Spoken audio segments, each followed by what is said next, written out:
నివచితిని. నరమాత్రుడవు నీవు కావు, మొరనాలకించుము.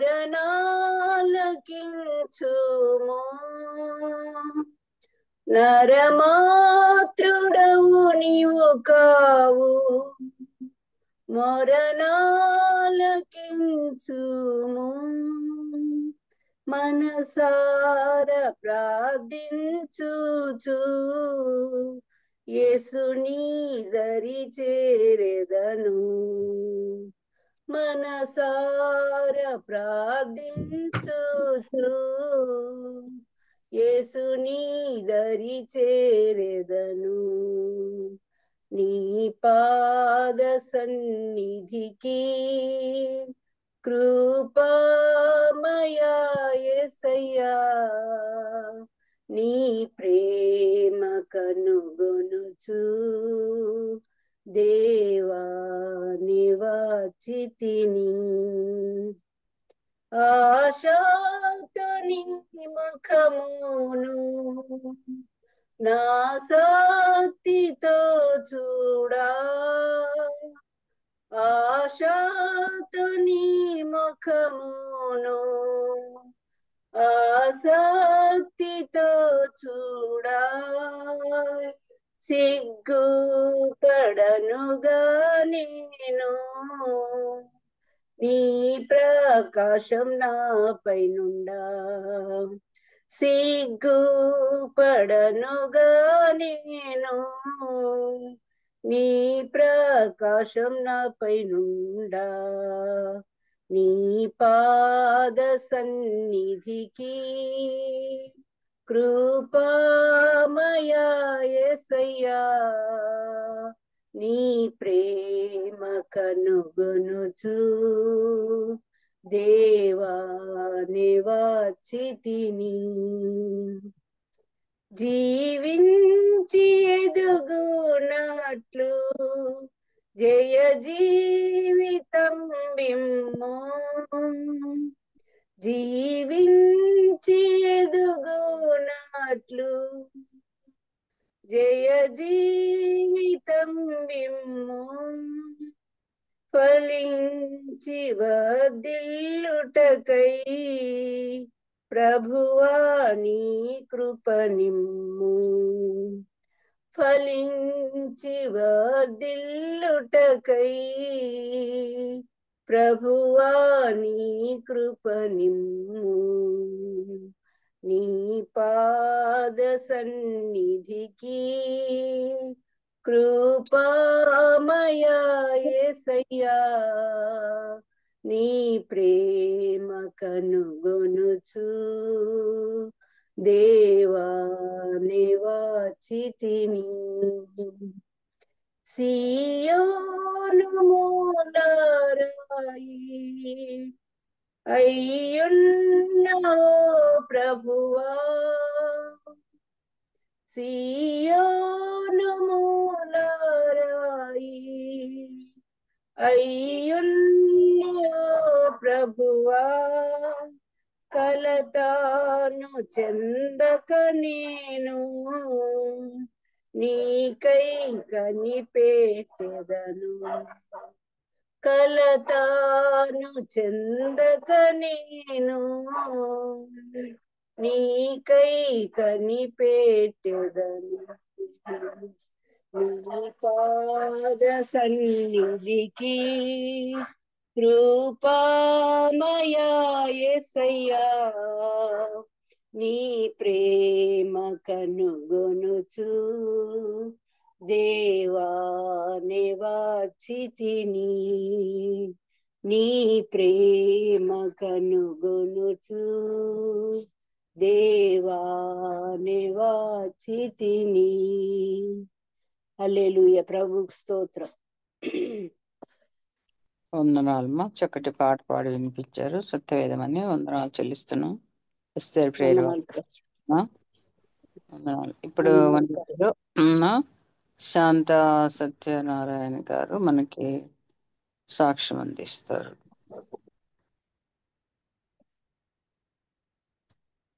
శాంత సిస్టర్. వందనాలమ్మా. వందనాలమ్మా. వినిపిస్తుందండి? వినిపిస్తుంది. ఇప్పుడు వచ్చిన సహోదరులందరికీ వందనాలండి. మరి దేవుడు నాకు ఇచ్చిన ఈ అవకాశాన్ని బట్టి దేవునికి స్తోత్రాలు. మరి మరి దేవుడు మరి మేమైతే అన్ని కుటుంబం నుంచి రక్షించబడ్డాము. ముందుగా చిన్న ప్రార్థన చేసుకుని దేవుని సహాయం కోరుకుని మరి ముందుకు వెళ్దాం అండి. నా చిన్నగా సాక్ష్యం పంచుకుంటాను. మరి దేవుడు నాకు ఇచ్చిన ఈ అవకాశాన్ని బట్టి దేవునికే స్తోత్రాలు. మరి చిన్న ప్రార్థన చేసుకుని దేవుని సహాయం కోరుకుందాం అండి. మరి నన్ను నేను హెచ్చించుకోకుండా ప్రభు నామమే నా ద్వారా మహింపరచబడాలని ప్రార్థన చేసుకుందాం. స్తుతులకు పాత్రుడా, స్తోత్రార్హుడా, మహనీయుడా, మహోన్నతుడా, నిత్య నివాసకు మా తండ్రి, మీకే స్తుతి స్తోత్రములు చెల్లించుకొంచున్నాం ప్రభువా. శాశ్వతమైన ప్రేమతో మమ్మల్ని ఎడబాయక ప్రేమిస్తున్న గొప్ప తండ్రి, మీకు స్తోత్రాలు. ఆశ్చర్య కార్యాలు చేసే సర్వశక్తిమంతుడా, నీకు స్తోత్రాలు. మరి తండ్రి, మేము బలహీనమైనప్పుడే ప్రభువా మమ్మలను మరి నీ బలము చేత మమ్మల్ని కప్పి కాపాడి బలపరిచి స్థిరపరుస్తున్న దేవానికి స్తోత్రాలు చెల్లించుకుంటున్నాం ప్రభువా. అంధకార చీకట్లను మమ్మల్ని ఆశ్చర్యకరమైన నీ గొప్ప వెలుగులోనికి పిలుచుకుని నీ గుణాతిశయములను ప్రచురించే నిమిత్తం మమ్మల్ని ఏర్పరచుకున్న తండ్రి, నీకు స్తుతులు నాయన, స్తోత్రములు. మరి ఇటు రీతిగా నిన్ను స్తుతించుకునే భాగ్యాన్ని, నీ మాటలు ధ్యానించుకునే భాగ్యాన్ని ఇచ్చారు. అలాగే మరి ప్రభా, నువ్వు నా జీవితాల్లో మరి మీరు చేసిన ఉపకారములు బట్టి, మేళ్ళని బట్టి, ఇచ్చిన గొప్ప రక్షణ భాగ్యమును బట్టి మీకే కృతజ్ఞతాస్తుతులు చెల్లించుకుంటున్నాను ప్రభా. ఇప్పుడు నీ మాటలు మరి నీవు నా జీవితాల్లో చేసిన గొప్ప కార్యములు మేము తలపోసుకొని చుండగా, అలాగే మరి ప్రభా నీ మాటలు ధ్యానించుకొని చుండగా మీ ఆత్మ సహాయాన్ని మా మధ్య ఉంచండి ప్రభా. నన్ను నేను తగ్గించుకుని మరి నేను ఒట్టి పాత్రను నాయన, మరి నా హృదయంలో నీ ఆత్మచేత నింపి నీవే మాట్లాడి మహిమా ఘనత ప్రభావాలు పొందండి అయ్యా. మీ కృప మా మధ్య ఉంచి నడిపించండి. మీ ఆత్మ సహాయాన్ని మా మధ్య ఉంచండి ప్రభా. వ్యర్థమైన మాటలు నా నోట పలకకుండా ప్రభా, నా నోట నీ సిలువ చాటును మరుగుపరిచి నీ ఆత్మ చేత నింపి మీరే మాట్లాడి మహిమా ఘనత ప్రభావములు మీరే పొందమని, ఈ కూడిక నీకు మహిమకరంగా మీరే జరిపించమని మీ హస్తాలకు అప్పగించుకుంటూ యేసుక్రీస్తు పరిశుద్ధమైన పుణ్య నామమున స్తుతులు సమర్పించి ప్రార్థించి వేడుకుంటున్నాము తండ్రి. ఆమేన్. వందనాలమ్మా. ఆమేన్. వందనాలు. మరి మాది నిడదవోలండి. మరి నిడదవోలు. నా పేరు శాంతి కుమారి.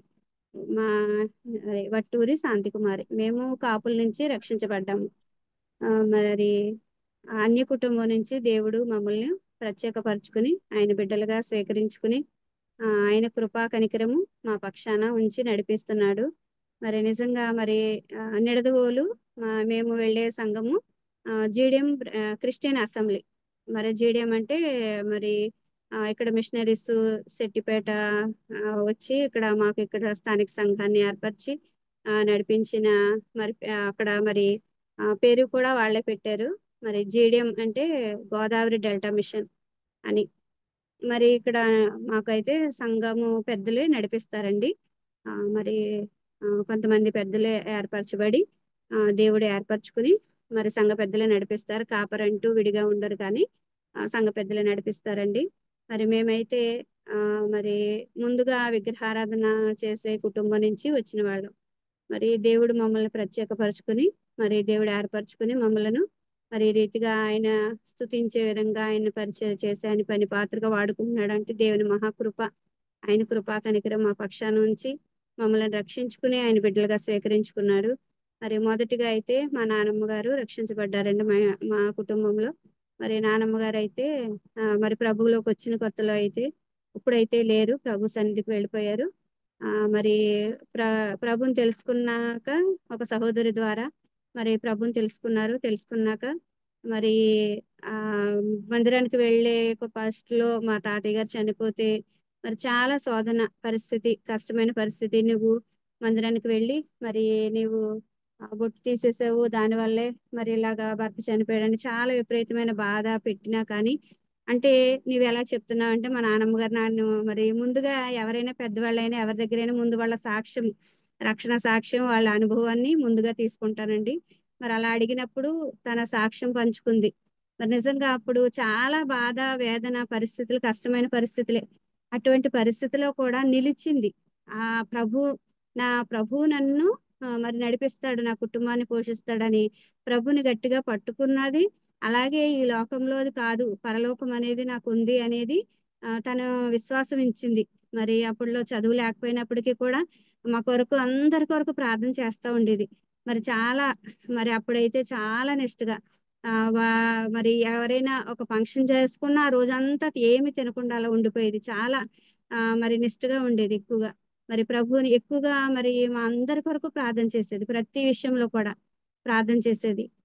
దేవుని మహాకృపను బట్టి ఆ తల్లి చేసిన ప్రార్థన ప్రతిఫలమే మేము కుటుంబాలుగా మేము అందరం రక్షించబడ్డామంటే దేవుని మహాకృప, ఆ తల్లి ప్రార్థన. మరి అమ్మ మరి నానమ్మ ప్రార్థన ద్వారా మరి మా అమ్మగారు నాన్నగారు, మా నాన్నమ్మకి ఒకే ఒక కుమారుడు మరి పోలయ్య గారని నాన్నగారి పేరు. మరి నాన్నగారికి అయితే మరి మేము ముగ్గురు, అక్క, నేను, తమ్ముడు, ముగ్గురు బిడ్డలము. మరి దేవుని మహాకృపను బట్టి నాన్నగారు అమ్మ కూడా రక్షించబడ్డారండి. అలాగే తమ్ముడు కుటుంబం రక్షించబడింది. మరి ఇంకా మా అక్క వాళ్ళ కుటుంబం ఇంకా రక్షణ లేదు. అక్క బావగారు తనకు ముగ్గురు కుమార్తెలు, వాళ్ళ కుటుంబం అందరూ కూడా రక్షించబడాలని ప్రార్థన చేయండి. మేము మమ్మలను మరి దేవుడు రక్షించుకున్నాడు. నా భర్త నేను కూడా మరి ఇద్దరము ఒక్కసారిగా రక్షించబడ్డాము. మరి రక్షించబడి బాప్తిస్మ సాక్ష్యం పొందుకుని మరి దేవుని కొరకు జీవిస్తున్నాం. అలాగే బిడ్డలు ఇద్దరు బాబులు మాకు, వాళ్ళిద్దరూ కూడా మరి ఇద్దరు రక్షించబడ్డారు. వాళ్ళు కూడా రక్షణ తీర్మానం చేసుకున్నారు, బాప్తిస్మ సాక్ష్యం పొందుకుని ప్రభుకి అనుకుని జీవిస్తున్నారు, ఆరాధనలో పాల్పొందుతున్నారు. మరి వేరొక దూరంగా ఉన్నప్పటికీ కూడా మరి వాళ్ళు ఉద్యోగరీత్యా చదువు రీత్యా దూరంగా ఉంటున్నారు. కానీ మరి దేవుని మహాకృపను బట్టి వాళ్ళు ప్రభుని అంగీకరించి ప్రభులో కొనసాగుతున్నారు. మరి ముందుగా అయితే మరి మేము ఎలా రక్షణ మరి బాప్తిస్మ తీసుకోవడానికి మరి దేవుడు ఒక పోరాటమే. మరి ప్రభువులోకి వచ్చిన కొత్తలో 2002వ సంవత్సరంలో నేను మందిరానికి వెళ్ళడం మొదలు పెట్టానండి. మాదైతే చిన్న పాల వ్యాపారం. పాలు తెచ్చి అమ్మేవారు, ఇంటింటికి వేసి పాల వ్యాపారం చేసేవారు. అప్పుడు అయితే మాత్రం చాలా తోరాల నోములని మరి పూజలు చేసేవాళ్ళం. తోరాల నోములని అవన్నీ ఉండి ఫస్ట్గా అయితే చిన్నప్పుడు అయితే నానమ్మ మరి మందిరానికి తీసుకువెళ్ళి నడిపించేది. కానీ వెళ్ళటం టీవీ అనే బలహీనతను బట్టి సండే స్కూల్కి కూడా వెళ్ళడానికి ఇష్టపడేవాళ్ళం కాదంటే ఇంటి దగ్గర అప్పుడు నాన్నగారు అమ్మ రక్షణ లేదు. మరి అందుకే మా పిల్లలకి అసలు టీవీ పెట్టేదాన్ని కాదు. టీవీ కొంచెం సేపు పెట్టినా కానీ మరి మనం ఆ ఆకర్షణకి మరి మందిరానికి మానేయాలనిపించేస్తా ఉంటది. ఎందుకంటే అది నేను అనుభవించాను కాబట్టి పిల్లలకి అప్పుడు నేను టీవీ పెట్టేదాన్ని కదా, అసలు కొంచెం సేపు కూడా కాదు. అసలు సాయంత్రం కావాలంటే పెట్టుకుందరు కానీ అని బొమ్మలదైనా సరే అస్సలు వద్దని చెప్పి మరి సండే స్కూల్కి పంపించేదాన్ని. అంటే నేను కోల్పోయాను కదా, మరి నా బిడ్డలు కోల్పోకూడదు అని మరి సండే స్కూల్ది అప్పుడు నేను కోల్పోయాను. అప్పుడు వెళ్ళలేదు. మా అక్క నేను మరి మేము కొద్ది రోజులు మాత్రమే సండే స్కూల్కి వెళ్ళాం. కానీ తర్వాత ఇంకా అసలు సండే స్కూల్కి వెళ్ళలేదు. తర్వాత మామూలుగానే మరి విగ్రహారాధన వైపే ఉన్నాం. మరి తర్వాత మరి మా నానమ్మ దగ్గర అంటే విగ్రహారాధన అంటే ఎక్కువగా ఈటల వైపు ఏమీ ఉండేవాళ్ళం కాదు. నానమ్మ ఎప్పుడు ప్రార్థన చేసేది, ప్రార్థన చేయించుకునేవాళ్ళం. కానీ తర్వాత అన్య కుటుంబంలోనే మరి వివాహాలు అయిపోయినాయి మాకు.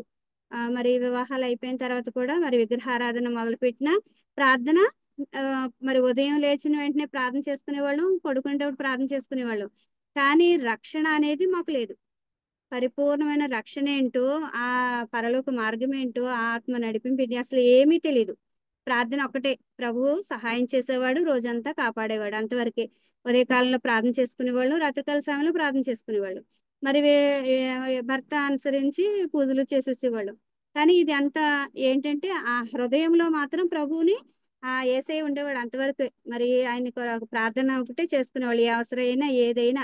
మరి మరి పూజలు చేసినప్పటికీ కూడా పిల్లలు పుట్టినప్పుడు కూడా దిష్టిలు తీయడం ఏంటి, తాళ్ళు కట్టడం ఏంటి, అదేమీ లేదు. మా నాన్నమ్మ వచ్చి ప్రార్థన చేసేది, అంతవరకే. జ్వరం వస్తే కొబ్బరి నూనె వేసి ప్రార్థన చేసుకునేవాళ్ళం, హాస్పిటల్ తీసుకెళ్ళేవాళ్ళం. అంతేగాని వాళ్ళకు కూడా ఏదైనా మాకు ఏమీ కట్టనివ్వలేదు, వాళ్ళకు కూడా ఏమీ మరి ఒప్పుకునేది కాదు. ఎవరికి ఏమీ కట్టలేదు అసలు. మరి బిడ్డలిద్దరికి ఏంటి, మా అక్కాళ్ళ పిల్లలకి ఏంటి, ఎవరికైనా సరే ప్రార్థన ఒకటే. మా నాన్న ప్రార్థన చేసేది, స్వస్థత కలిగిపోయేది. మరి దేవుడు స్వస్థపరిచేసేవాడు. మరి దేవుడు మరి మా పక్షాన ఎందుకంటే మేము దూరస్తులమైనా కానీ మమ్మల్ని విడిచిపెట్టలేదు ఆ ప్రభు. మమ్మల్ని హత్తుకున్నాడు ఆ సమయంలో కూడా నిజంగా. మరి మేనమామకి ఇచ్చి చేస్తే మరి అవుకు బిడ్డలు పుడతారని చాలా విపరీతంగా చెప్పేవారు. ఆ గర్భంలో మరి గర్భిణి ధరించినప్పుడు కూడా నేను ఒక్కటే అప్పుడు మరి ప్రభు ఉన్నాడని తెలుసు, కానీ పరిపూర్ణ రక్షణ అప్పుడు మాకు లేదు. ప్రభువా, నీవే నాకు సహాయంగా ఉన్నావు, మరి నా బిడ్డల్ని కూడా ఆశీర్వదించేవాడు నువ్వే. అటు విగ్రహాలకి మ్రొక్కేసేదాన్ని, ఇటు అంటే మ్రొక్కడం అంటే ఇది చేస్తా అది చేస్తాను కాదు, నాకు మంచి బిడ్డలు కావాలని అటు అడిగేదాన్ని, ఇటు దేసేను కూడా అడిగేదాన్ని. అంతేగాని పరిపూర్ణంగా మరి అన్నిటికంటే సర్వశక్తుడే గొప్పవాడని నాకు అప్పుడు తెలియదు. మరి ప్రార్థన చేసుకునేదాన్ని కూడా. కానీ నిజంగా దేవుడు మహాకృప ఏంటంటే బిడ్డలు కూడా దేవుడు అవుకుగా కాకుండా మంచి బిడ్డలను దేవుడు ఇద్దరిని కూడా అనుగ్రహించాడు. ఆయన మహాకృప నిజంగా. మరి ఆ అమ్మ ప్రార్థన, మరి తల్లిదండ్రుల ప్రార్థన, దేవుడు కృప చూపించి మరి ఆ ఆయన కృపలోనే ఉంటున్నాం, కానీ రక్షణ లేదు మాకు. రక్షణ లేకపోతే నిజంగా ఈయనైతే మరి పాల వ్యాపారం మానేసి లారీ తీసుకుని లారీ మీదకి వెళ్ళినప్పుడు అప్పుడు ఆ మందిరానికి వెళ్ళడం మొదలు పెట్టా. ఇంటి దగ్గర అప్పుడు ఖాళీ దొరికింది. ఖాళీ దొరికితే అప్పుడు ఇంకా నేను మరి అసలు ఆ ప్రభు మరి మందిరానికి ఇప్పుడు అవకాశం ఉంది కదా, అంతకు ముందు అయితే ఆయన వెళ్ళనిచ్చేవారు కాదు కదా, ఇప్పుడైతే ఆయన లేరు కదా అని చెప్పి మరి స్త్రీల కూడికి వెళ్ళేదాన్ని. శుక్రవారం మాకు మధ్యాహ్నం 2 గంటలకు స్త్రీల కూడికి జరుగుతుంది, కంపల్సరీగా స్త్రీల కూడికి వెళ్ళిపోయేదాన్ని. ఆదివారం నాడైతే అమ్మ వాళ్ళకి వాళ్ళ పాల వ్యాపారం వాళ్ళది కూడా అక్కడ ఉండి వాళ్ళని మరి మందిరానికి పంపించేదాన్ని, మరి అక్కడ ఉండటానికి ఎవరు లేరని.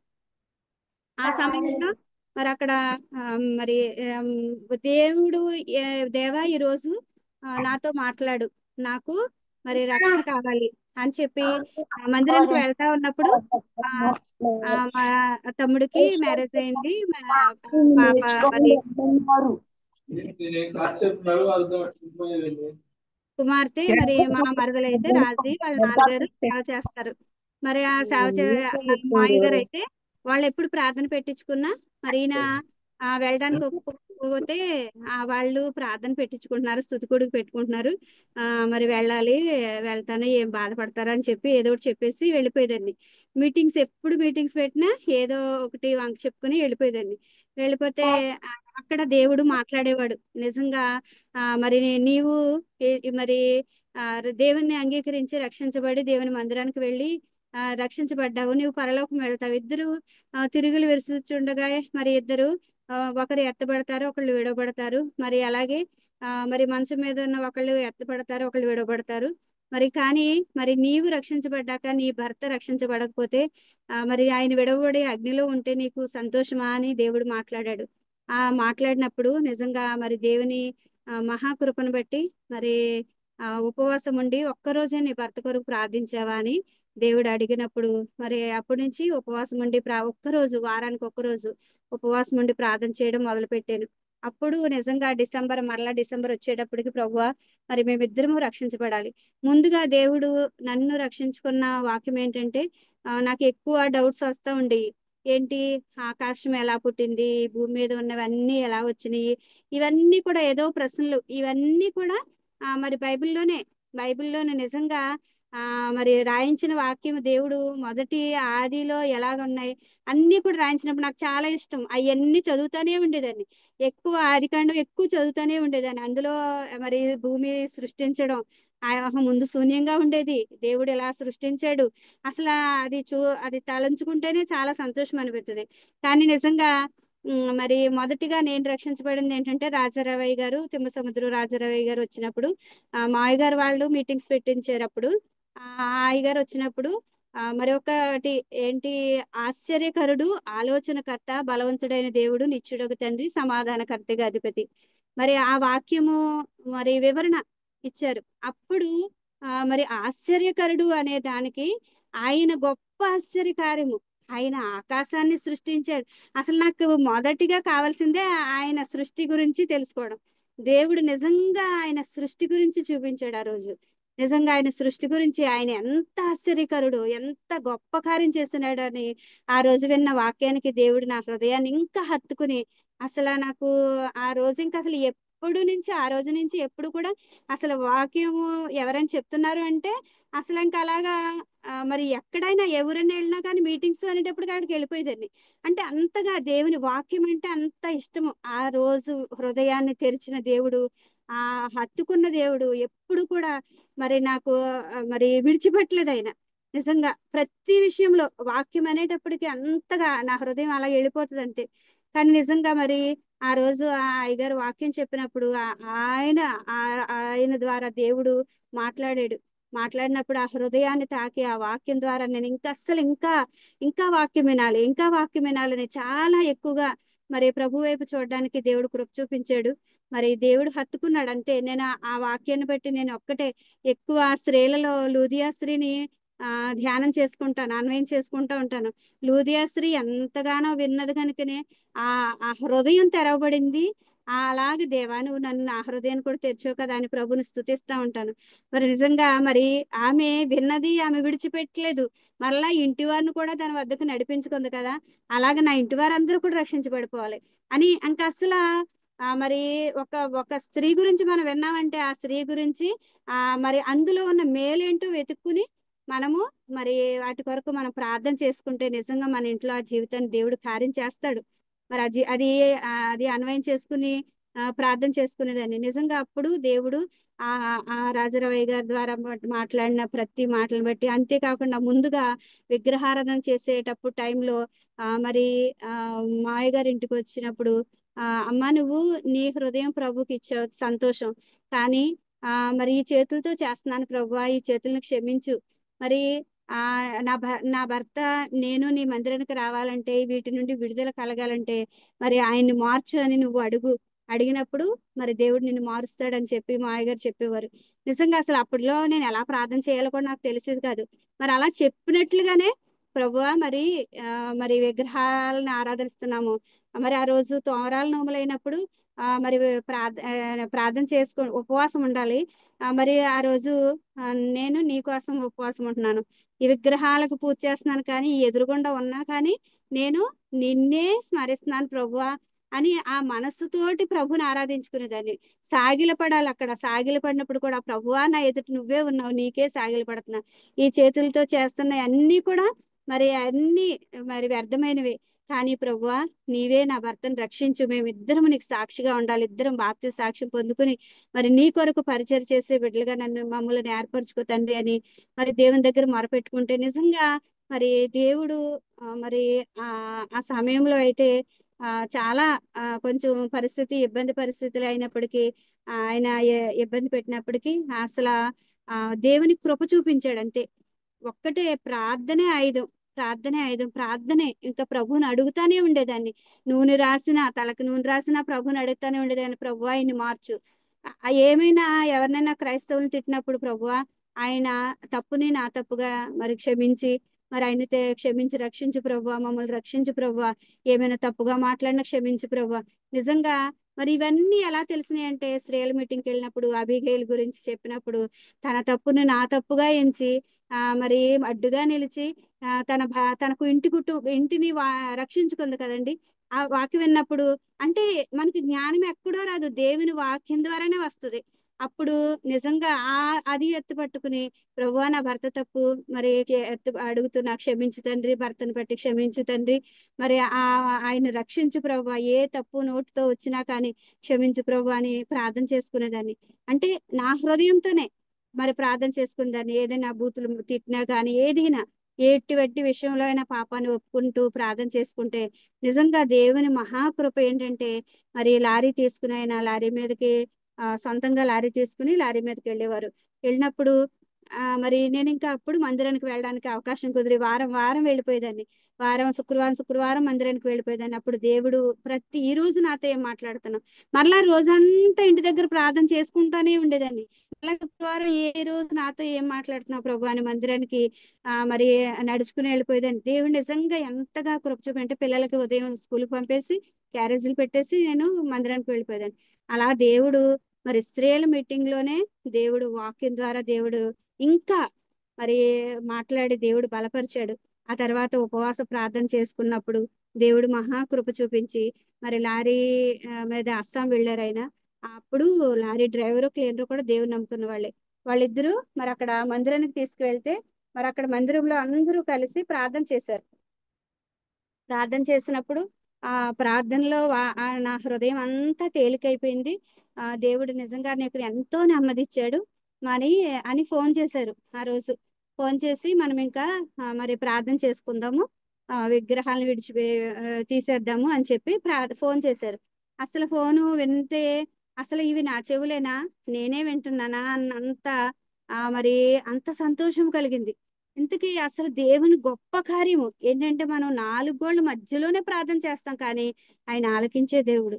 ఆ- ఆ మా మా నాన్నమ్మ అనేది ఒక ఒక ముట్టైనా, ఓ బలహీనత రప్పించైనా మరి మారుస్తాడులే, కంగారు పడకు, నేను ఏడ్ చేసేదాన్ని దేవుని దగ్గర ఇంకా మరి అంటే చేసే కొద్దికి అపవాది ఎలా చేసేవాడంటే డ్రింక్ ఎక్కువ చేయడము, విపరీతంగా బూతులు అంక చాలా విపరీతంగా ఉంటుంటే నిజంగా ఏడ్ చేస్తుంటే దేవుడు నిజంగా ఎంత గొప్ప దేవుడు అంటే ఆయన మార్పు కలగచేసి మరి ఆయనని ప్రభు వైపుకు త్రిప్పాడు. మరి ఏదైనా బలహీనత వచ్చినా మారుస్తాడులే అంటే, కాదు ప్రభువా, మరి ఏదైనా బలహీనత వచ్చి ఏదైనా యాక్సిడెంట్ అయ్యి హాస్పిటల్లో ఉంటే నేను తట్టుకోలేను తండ్రి, మరి ప్రేమ గల నీ మనస్సుతోటి నీవే నీవే పౌలును సౌలుగా మాటతో మార్చావు కదా, అలాగే నువ్వు మాట ద్వారా, ప్రేమ గల నీ మాట ద్వారా మార్చు తండ్రి అనే ప్రార్థన చేసుకుందని. అలాగే నిజంగా దేవుడు మహాకృపను బట్టి వాళ్ళ మందిరానికి వెళ్ళినప్పుడు అక్కడ సేవకులు అందరూ ప్రార్థన చేశారంట. ప్రార్థన చేసినప్పుడు నా హృదయం ఎంతో నెమ్మది, ఎంతో తేలికైపోయింది. మరి ప్రార్థనలో ఎంతో శక్తి ఉంది, నేను ప్రార్థన చేసుకుందాము అని చెప్పి ఆయన ఫోన్ చేసి చెప్పినప్పుడు అసలు ఇది నిజమా, అవునా కాదా అని అనిపించి మరి చాలా సంతోషం కలిగింది. సంతోషం కలిగి మరి విగ్రహాలను తీసేస్తే అపవాది మరలా పెట్టిస్తాడేమో, కానీ ఆ విగ్రహాలను ఆయనే తీయాలి అని చెప్పి మరలా ప్రార్థన చేయడం మొదలు పెట్టాను. కానీ మరి ఇంట్లో ప్రార్థన చేసినప్పుడు కూడా అంతే, విగ్రహాలు ఉన్నాయి కదా అని బయట చేసుకుందాం అనే ఆలోచన కూడా ఉండేది కదా. నా ప్రభు ఇంట్లో ఉండాలి, ఆ విగ్రహాలే బయటకు వెళ్ళిపోవాలి అనే ప్రార్థన చేసేదాన్ని. నిజంగా నా ప్రభు ఇక్కడ ఉండాలి, ఇవన్నీ బయటకు వెళ్ళిపోవాలి అనే ప్రార్థన చేసుకుని నిజంగా ఆయన వచ్చి ఆయన అంతటా ఆయనే విగ్రహాలను తీసేసి మరి అవన్నీ కూడా మరలా ఎవరికన్నా ఇస్తే మళ్ళీ మనము క్రీస్తుని గురించి ప్రకటించాలి, క్రీస్తుకు సాక్షిగా మనం జీవించాలి కదా. మరి ఇవన్నీ ఇస్తే వాళ్ళు విగ్రహారాధన మొదలు పెడతారు కదా, వాళ్ళు చేస్తారు కదా, అవి మళ్ళీ విగ్రహాలకు ఆరాధన పొందుకునేవిగా చేయకూడదు అని చెప్పి అవన్నీ కూడా అద్దాల్లోంచి మరి తీసేసి ఆ విగ్రహాలన్నీ చింపేసి తగలబెట్టేస్తే తోరాలు ఉంటే తోరాలేమో మరి కాళ్ళలో వేసేసాము. కాళ్ళలో పడేస్తే నిజంగా అక్కడ ఉన్న వాళ్ళు, చుట్టుపక్కల వాళ్ళు, అయ్యో మీరు అన్ని చేసేస్తున్నారు, మీకు మొత్తం చాలా శ్రమ వస్తుంది, ఏదో అవుతుంది అని చెప్పిన మరి మా ప్రభు, మేము నమ్ముకున్న ప్రభుని ఆరాధించాలి, ఆయన్ని స్తుతించాలి, ఆయన్ని గణపరచాలి, ఆయనను ప్రకటించాలి కనుక మేము ఇవన్నీ ఎవరికి ఇవ్వకుండా చేయాలని, వెండివి కూడా అవి అమ్మేసాం కానీ ఇంకెవ్వరికి మరలా ఎవరికి ఇవ్వలేదు. వేటికి ఎవరికి ఇవ్వకుండా అన్ని కూడా మరి సామాను ఏది కాల్లో పడేసి చేసేసాం. మరలా వాటి విషయము జోలికి వెళ్ళలేదు. నిజంగా తర్వాత లారీ యాక్సిడెంట్ అయిపోయి లైన్ కి వెళ్ళారు. ఆయన వెళ్ళలేదు, ఎందుకు డ్రైవర్ని పంపించేశారు. ఆ లారీ ఇంకొకరికి ఇచ్చేద్దామో, అదే మామూలుగా అమ్మేద్దామో అని అనుకున్నాం. లారీ తీసేసి వ్యాపారం ఏదైనా చేసుకుందాం అనుకున్నారు అంతే. ఇంకా ఈ లైన్కి వెళ్ళింది అంతే, యాక్సిడెంట్ అయిపోతే ఈయన అంతకు ముందు ఏం చేశారు, ముందు వారంలో మొత్తం విగ్రహాలన్నీ తీసేసి వాక్యాలు రాయించారు దాని నిండా. వాక్యాలు రాయించిన తర్వాత యాక్సిడెంట్ అయ్యేటప్పటికి చాలా మా బంధువుల్లోనే రక్షణ లేకుండా ఉన్నారు. మరి వాళ్ళు, నువ్వు ఇగో ఇవన్నీ చేసావు, నువ్వు వీటినన్నిటినీ తీసేసావు, దానివల్ల నీకు ఇలా అయిందని చాలా అన్నా కానీ నేను ఒక్కటే, ప్రభువా ఏంటి తండ్రి ఈయన రక్షించబడ్డారు, మళ్ళీ వెనకడుగు వేయకూడదు ప్రభువా, నువ్వు హత్తుకో తండ్రి, నువ్వు పట్టుకో, ఏ శ్రమ వచ్చినా, సమస్య వచ్చినా, బాధ వచ్చినా నువ్వు మమ్మల్ని విడిచిపెట్టొద్దు, నువ్వు పట్టుకుంటేనే మేము నిలబడగలం ప్రభువా అని ఇంకా మొరపెడుతుమే, కన్నీటితో దేవుని దగ్గర మొరపెడతానే ఉన్నాం. మొరపెడుతుంటే నిజంగా ఆయన ఒక్క సాక్ష్యం చెప్పారు. ఇంతకీ మమ్మల్ని రక్షించిన దేవుడు, డ్రైవర్కి క్లీనర్కి నన్ను బ్రతికేమంటే దేవుని మహాకృప. అది లోయలో పడిపోయినా కానీ, యాక్సిడెంట్ అయినా కానీ మమ్మల్ని సజీవులుగా ఉంచాడు. అది దేవుని మహాకృప. మిగిలినంతా దేవుడే చూసుకుంటాడు. కానీ ఆ ప్రభు ఏమీ చేసింది కాదు, అది దేవుడే చూసుకుంటాడు అని చెప్పి ఒక మంచి సాక్ష్యం ఆయన ద్వారా విన్నాను. నిజంగా దేవుడు ఎంతగా హత్తుకున్నాడంటే ఆయన్ని వెనకడుగు వేయకుండా పట్టుకున్నాడు. ఆయన పట్టుకుని నడిపించాడు గనుకనే మేము ముందుకు నడవగలిగాం. ఎంత సమస్య అంటే, ఆ లారీ యాక్సిడెంట్ అయిన తర్వాత మరి ఆ యాక్సిడెంట్ అవ్వక ముందు, మరి ఆ యాక్సిడెంట్ అయిన తర్వాత అయితే మరి ఇంకా మరి ఆ 7 లక్షలు అప్పు అయిపోయింది. మరి చాలా కష్టమైన పరిస్థితి అయిపోయింది. చిన్న చిన్న పిల్లలు పిల్లలిద్దరిని వాళ్ళని పోషించుకోవడానికి కూడా ఏమీ లేదు. ఆయన మరి బైక్ కూడా అమ్మేశారు. మరి ఆ లారీ మీదకి వెళ్తున్నాను కదా అని బైక్ కూడా లేదు. సైకిల్ వేసుకుని అలా తిరుగుతుంటే నాకు చాలా బాధ వచ్చేసేది. చాలా చాలా విపరీతమైన పరిస్థితి. మరి వడ్డీలు, అప్పులు అన్నీ మరి వచ్చేస్తే నిజంగా దేవునికి మొరపెట్టుకోవడమే. మరి ఏదైనా చేసుకుంటారా అన్నంత ఆలోచన ఆయనకి చేసుకునే ఆలోచన కూడా మరి వచ్చినప్పుడు దేవుడు నిజంగా ఎంతగా కృప చూపించాడంటే నేనున్నాను భయపడకు అనే ధైర్యాన్ని మాకు ఇచ్చేవాడు. ఎల్లప్పుడూ కూడా ప్రభుని స్తుతించుకునేవారు. మరి నిజంగా మరి ఆ కష్ట సమయంలో మేము వివాహమయ్యి మరి అప్పటికి మరి ఎన్ని సంవత్సరాలు అయిందో అసలు ఇది రేషన్ కార్డుకి ఎంత పెట్టుకున్నా ఎన్నిసార్లు తిరిగినా రేషన్ కార్డు వచ్చేది రాలేదు. ఆ సమయంలో రేషన్ కార్డు వచ్చింది. రేషన్ కార్డు వచ్చింది. అప్పుడు వచ్చిన ఆ రేషన్ బియ్యం తోటి ఇల్లు గడుపుకునేవాళ్ళం. అంతగా దేవుడు మరి ఆయన కృప చూపించాడు. అవైనా మాకు ఆహారానికి దేవుడు ఇచ్చాడులే అని దేవుని స్తుతించుకునేవాళ్ళం. నిజంగా మరి ఆ సమయంలో మరి ఆ ఇచ్చిన ఆ బియ్యం మరి నెలంతా సరిపోయి ఇంకా మా అక్క కూడా కొంచెం హెల్ప్ చేసేది. దేవుని మహాకృపను బట్టి ఆ దేవుని కృపా కనికరం బట్టి మరి ఆ పిల్లలు చదివించుకోవడానికి చాలా ఇబ్బంది పడేవాళ్ళం. అప్పుడులో మరి కొంచెం కొద్దిగా బట్టలు చీరలు తెచ్చుకుని చీరలు అమ్ముకోవడం అలాగా చిన్న వ్యాపారం పెట్టుకుని ఏదో చేసుకునేదాన్ని. అలా మరి పిల్లల్ని స్కూల్లో మరి అప్పుడు ఇంగ్లీష్ మీడియంలోనే చదువుకునేవారు. మరి మధ్యలో ఆపలేదు. ఆ సమయంలో అయితే ఆపలేదు. తర్వాత మరి లారీ ఇది అవన్నీ మరి ఇల్లు అన్ని అమ్మేసేసి బాకీలు తీరుద్దాం, ఏం కంగారు పడొద్దు, మనం నమ్ముకున్న దేవుడు గొప్పవాడు, మనల్ని ఏం మధ్యలో విడిచిపెట్టాడు ఆయన. ఆయన సహాయం చేసే దేవుడు. మరి ఆ సమయాల్లో మరి ఆయనకి ధైర్యం ఎలా చెప్పేదని నాకు తెలియదు కానీ మరి అలా ధైర్యంగా మాట్లాడడానికి దేవుడు కృప చూపించేవాడు. అప్పుడు మరలా ఆ ఇల్లు అమ్మేసేసి మరి అప్పుడు నిజంగా మరి 200 గజమంటే కొంచెం 1,20,000 వస్తే 20,000 పెట్టి పాల వ్యాపారం కొనుక్కుని ₹1,00,000 కొంచెం బాకీలు తీర్చాం అంతే. నిజంగా ఇంకా అప్పులు ఉన్నాయి. అసలు ఏ పాటివి కానీ ఇంకా అప్పులు ఉన్నాయి. పీకి మీదకి వచ్చిన మట్టికి మరి కొంచెం తీర్చడానికి దేవుడు కృప చూపించాడు. ఆ తర్వాత బాకీలు కూడా మీరేం కంగారు పడకండి అమ్మా, దేవుడు మీకు సహాయం చేస్తాడు. వ్యాపారం మరలా స్టార్ట్ చేస్తున్నారు కదా, వ్యాపారం చేసుకున్నది మళ్ళీ తీర్చేసుకుందరు గాని ఏం కంగారు పడకండి అని మరి మళ్ళా అప్పు వాళ్ళే అలా చెప్పేవారు. కానీ నిజంగా దేవుని మహాకృప ఏంటంటే ఆయన కృప మాకు ఎల్లప్పుడూ తోడుగా ఉండి మరి నిజంగా నేనున్నాను భయపడవద్దని ఆయన ధైర్యం ఇచ్చి మమ్మల్ని బలపరిచాడు. ఆ సమయంలో కూడా దేవుని ఎక్కువగా స్తుతించుకునేవాళ్ళం, పాటలు పాడుకునేవాళ్ళం, దేవుని మహింపరుచుకునేవాళ్ళం, ప్రార్థన చేసుకోవడమే మాకు.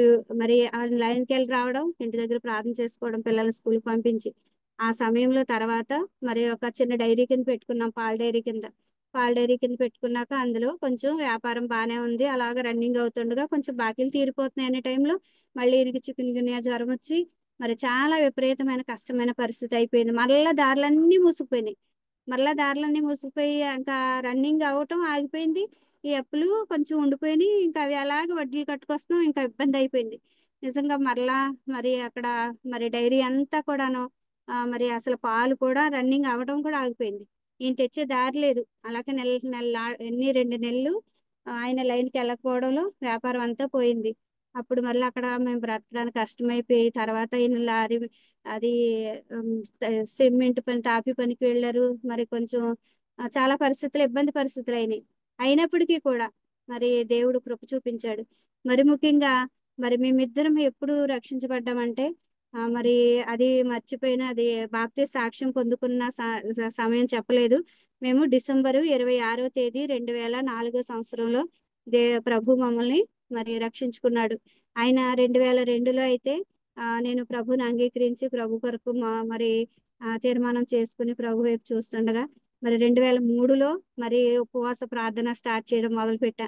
అప్పుడు 2003 నెల ఆ టైంలోనే నేను కూడా మరి ప్రభుని అంగీకరించి ఆయన మరి 2004 డిసెంబరు మరి 26వ తేదీన డిసెంబర్ 26వ తేదీన ఇద్దరం ఒకసారి బాప్తిసం తీసుకున్నామండి.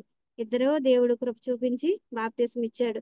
అక్కడ కూడా ఎన్నో ఆటంకాలు వచ్చినప్పటికీ ప్రభువే మమ్మలను మరి బలపరిచి ఈయన ఈ వచ్చే సంవత్సరం తీసుకుంటాను కొద్దిసేపు, ఆ తర్వాత ఆయనే సిద్ధపరచుకున్నాడు దేవుడే. ప్రభువా నీకే అప్పగించుకుంటున్నాను, ఆయన్ని నువ్వే సిద్ధపరచుకొని ప్రార్థన చేస్తే ఆయనే సిద్ధపరచుకున్నాడు దేవుడు. అలాగే మరి మందిరంలో కూడా సంఘ పెద్దలతో మాట్లాడాడు, ప్రభువే మాట్లాడుకున్నాడు. ఎందుకంటే నువ్వైతే వస్తున్నావు మందిరానికి, సంవత్సరం పైనే అయింది కదా, నీకైతే ఇస్తాము, మరి ఇప్పుడు ఈ మధ్యనే వస్తున్నారు కదా, ఒక సంవత్సరం దాకా ఇవ్వనన్నారు. అప్పుడైతే సంవత్సరం టైము ఉండేది కదండి. మరి ఇప్పుడంటే త్వరగా నమ్ముకున్నాము అంటే ఇచ్చేస్తున్నారు. కానీ మరి ఆ సమయంలో మరి దేవునికి ఒక్కటే మొరపెట్టుకున్నా, ప్రభువా మరలా డిసెంబర్ వచ్చేటప్పటికి మేమిద్దరం బాప్తిసాలు పొందుకోవాలని నీ దగ్గర మొరపెట్టాను కదా, మరి నాకు ఇచ్చి తనకి ఇవ్వకపోతే మరి అపవాది వెనక్కి లాగుతాడేమో, ఏ పరిస్థితులు వస్తే తప్పిపోతాము, కానీ ఇద్దరం ఒక్కసారి బాప్తిసం తీసుకోవాలి, నువ్వు ఇస్తానన్నావు, నువ్వు ఇవ్వాలి అంతే అని దేవుని దగ్గర మొరపెడితే నిజంగా పెద్దలు కూడా ఒప్పుకున్నారు. ఇంటి దగ్గర స్తుతికుడికి పెట్టుకున్నప్పుడు ఈయన మరి సాక్ష్యం చెప్పారండి. సాక్ష్యం చెప్పినప్పుడు మరి ఏ ఏ ఊర్లు నేను తిరిగినప్పటికీ అన్ని చోట్ల అన్ని విగ్రహాలు ఉన్నాయి, కానీ యేసయ్య మాత్రం అన్ని చోట్ల యేసయ్య ఒక్కడే, ఆయన ఒక్కడే దేవుడుగా ఉన్నాడని ఆయన సాక్ష్యం చెప్పారు. సాక్ష్యం చెప్పినప్పుడు అప్పుడు పెద్దలందరూ ఒప్పుకుని ఆయనకు కూడా బాప్తిసం ఇవ్వడానికి దేవుడు మరి కృప చూపించాడండి. ఇద్దరము కూడా మరి బాప్తిస్మ సాక్ష్యం పొందుకున్నాము. మరి ఆ రోజైతే మరి 26 సునామీ కూడా వచ్చింది. నిజంగా దేవుడు మహాకృపను బట్టి ఇద్దరికి దేవుడు మరి రక్షణ భాగ్యం ఇచ్చాడు, బాప్తిస్మ సాక్ష్యం పొందుకుని ఆయన సాక్షులుగా జీవించే భాగ్యం ఇచ్చాడు. ఆ తరువాత యాక్సిడెంట్ అయింది. యాక్సిడెంట్ అయిన తర్వాత ఇవన్నీ పరిస్థితులు, కష్టము, ఇబ్బంది, బాధలు, ఎటువంటి పరిస్థితులు వచ్చినా ప్రభు హత్తుకున్నాడు.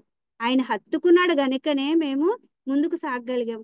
ఆయన పట్టుకోకపోతే అస్సలు, ఆయన చెప్తున్నాడు కదా, ఆయన ఆపత్కాలంలో నమ్ముకొనదగిన సహాయకుడు. అంతేకాకుండా మరి ఒక రోజైతే మరి బిడ్డలను చదివించుకోలేని పరిస్థితి అయిపోయింది. చాలా కష్టము పరిస్థితుల్లో ఉన్నాను. అయినప్పటికీ కూడా ప్రార్థన ఎక్కడికి మీటింగ్స్ అన్నా మారేదాన్ని కాదు, వెళ్ళిపోయేదాన్ని.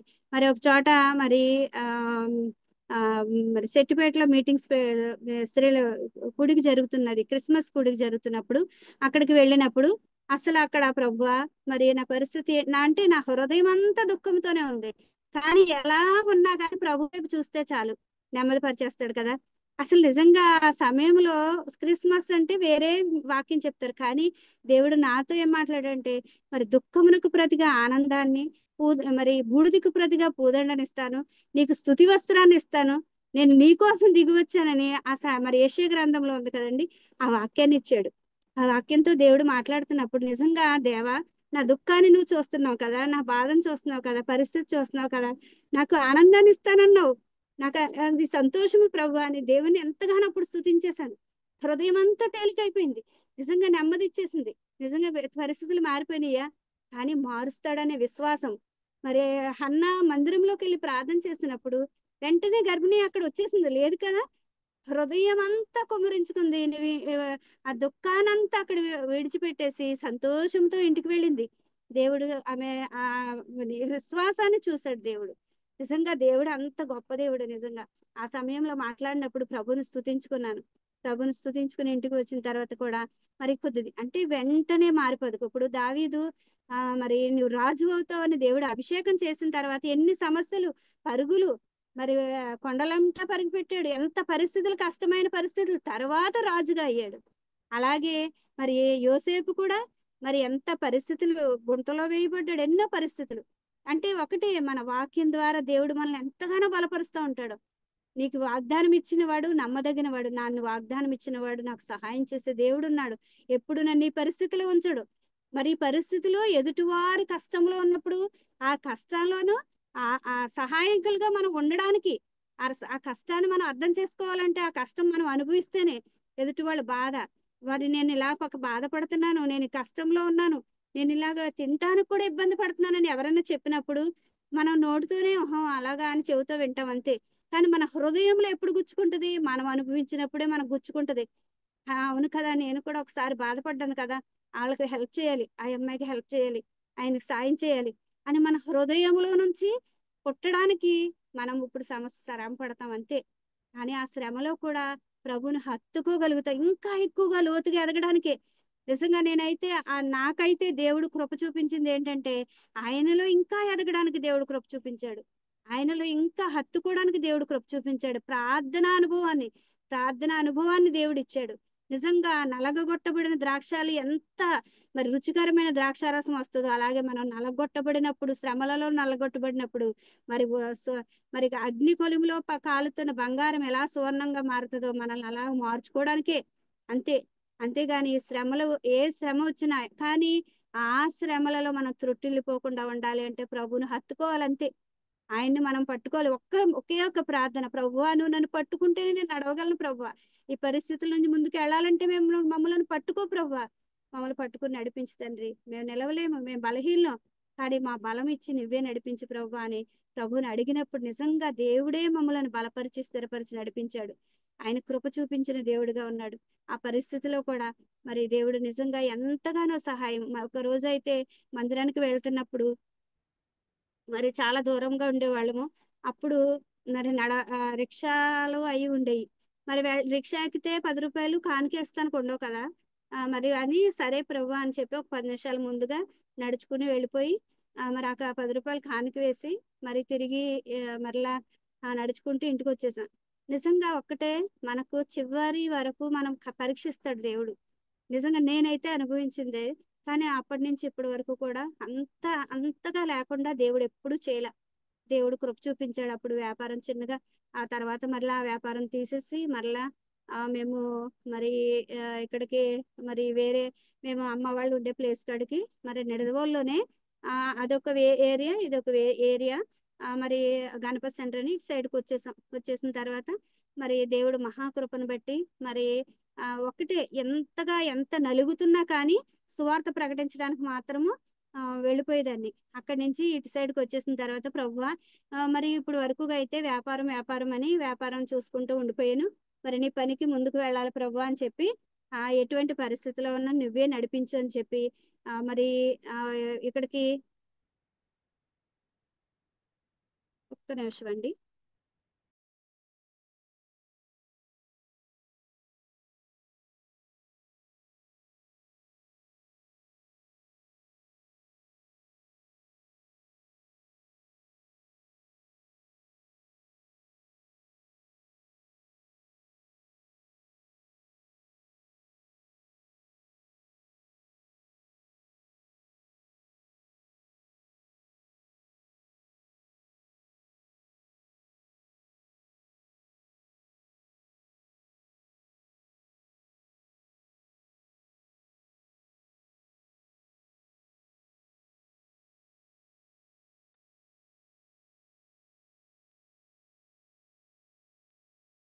సారీ అండి, ఛార్జింగ్ అయిపోయింది, చూసుకోలేదు.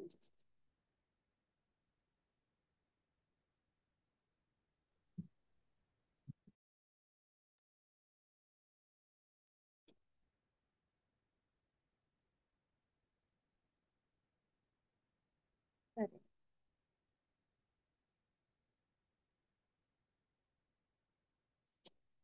క్షమించండి.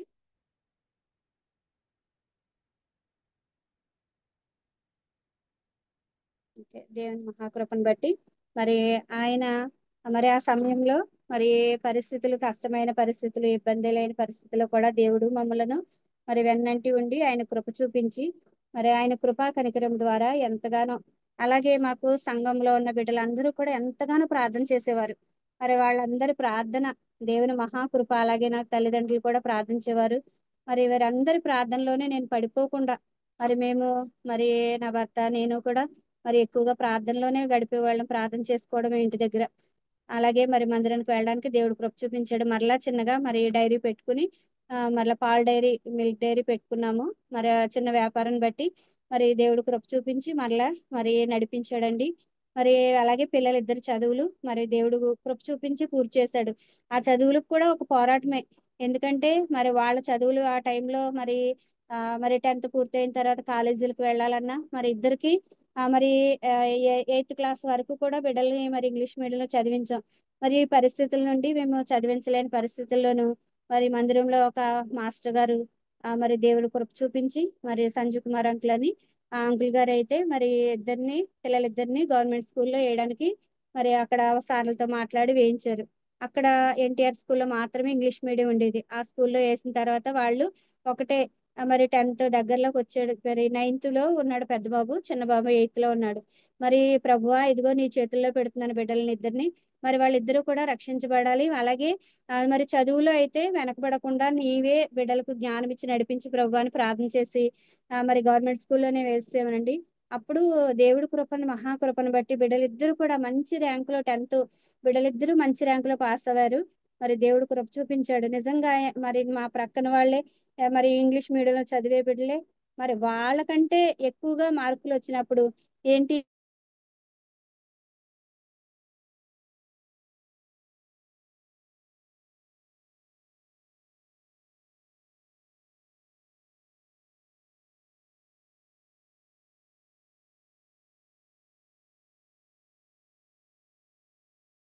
ఒకసారి ఆగండి, కరెంట్ పోతే వాళ్ళకి నెట్ పని చేయదండి. తీసి అంతకి ఇచ్చాము. 10th క్లాస్ ర్యాంక్ వరకు వినబడింది. అందరికీ వందనాలండి. అది కరెంట్ పోతే వాళ్ళకి వైఫై పని చేయదండి. ఫోన్ పట్టుకెళ్తున్నానండి. ఓకే. ఉండదు దాంతో మాట్లాడమ్మా.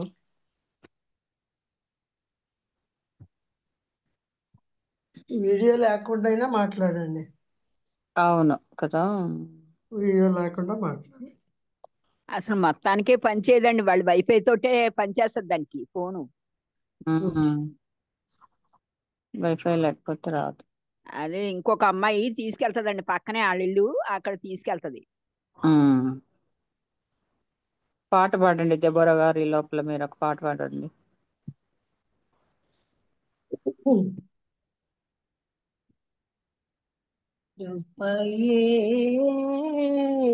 నేటి వరకు కాసెను నీ కృప నన్ను విడువదని నా కృపయే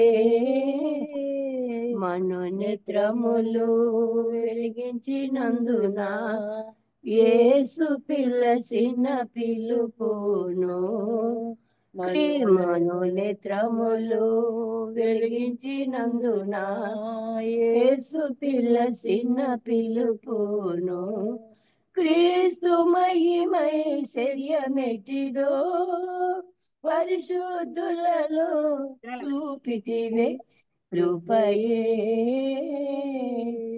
నేటి వరకు కాసెను నా కృప నిన్ను విడువదని నా కృపయే జలములలో బడి వెళ్ళినప్పుడు అలలు వలె అవి పొల్లిరాగా అలలు వలె నీ కృప తోడై తెచ్చను నన్ను అందరికి కృపయే నేటి వరకు కాసెను నా కృప నిన్ను విడువదని నా కృపయే భీకర రూపము సిస్టర్ వచ్చారండి, సిస్టర్ వచ్చారు. ఫోన్ తో చేశాను. అదే థ్యాంక్ యూ అండి. ఓకే అండి, వందనాలండి. కరెంట్ పోయింది మాకు. ఓకే ఓకే అమ్మా. వీడియో లేకపోయినా చెప్పొచ్చు అమ్మా. ఇబ్బంది ఉంటే మీకు చెప్పండి. మా శాంత సరే. వీడియో లేకుండా చెప్పండి, నెట్ లేకపోతే. అది కరెంటు ఇక్కడ కరెంట్ తీసేయడమ్మా, అందుకని సరే పెట్టుకొని చెప్పండి. సరే. మరి దేవుని మహాకృపను బట్టి మరి మా జీవితాల్లో మరి దేవుడు మరి పిల్లల చదువుల విషయంలో కూడా గవర్నమెంట్ స్కూల్లో వేసిన మరి దేవుడు కృప చూపించి మరి వాళ్ళు మరి 10th లో మంచి ర్యాంకులో బిడ్డలు పాస్ అవడానికి దేవుడు కృప చూపించాడు. ఆ తర్వాత మరి వాళ్ళు ఇంటర్ మరి పెద్ద బాబు అయితే ఇంటర్లో జాయిన్ అయ్యి మరి దేవుడు కృప చూపించాడండి. ఆ టైంలో కూడా కష్టమైన పరిస్థితిలో ఎలా ఫీజులు కట్టం ప్రభు అని దేవుడిని అడిగితే ఆ సారు కూడా మరి మాకు 3 ట్రిప్పుల కింద కట్టేలాగా మరి దేవుడు కృప చూపించాడు. అసలు నిజంగా ఎంత కృప అంటే మరి బిడ్డలు కూడా చాలా ప్రేమగా వాళ్ళు చూసుకునేవారు.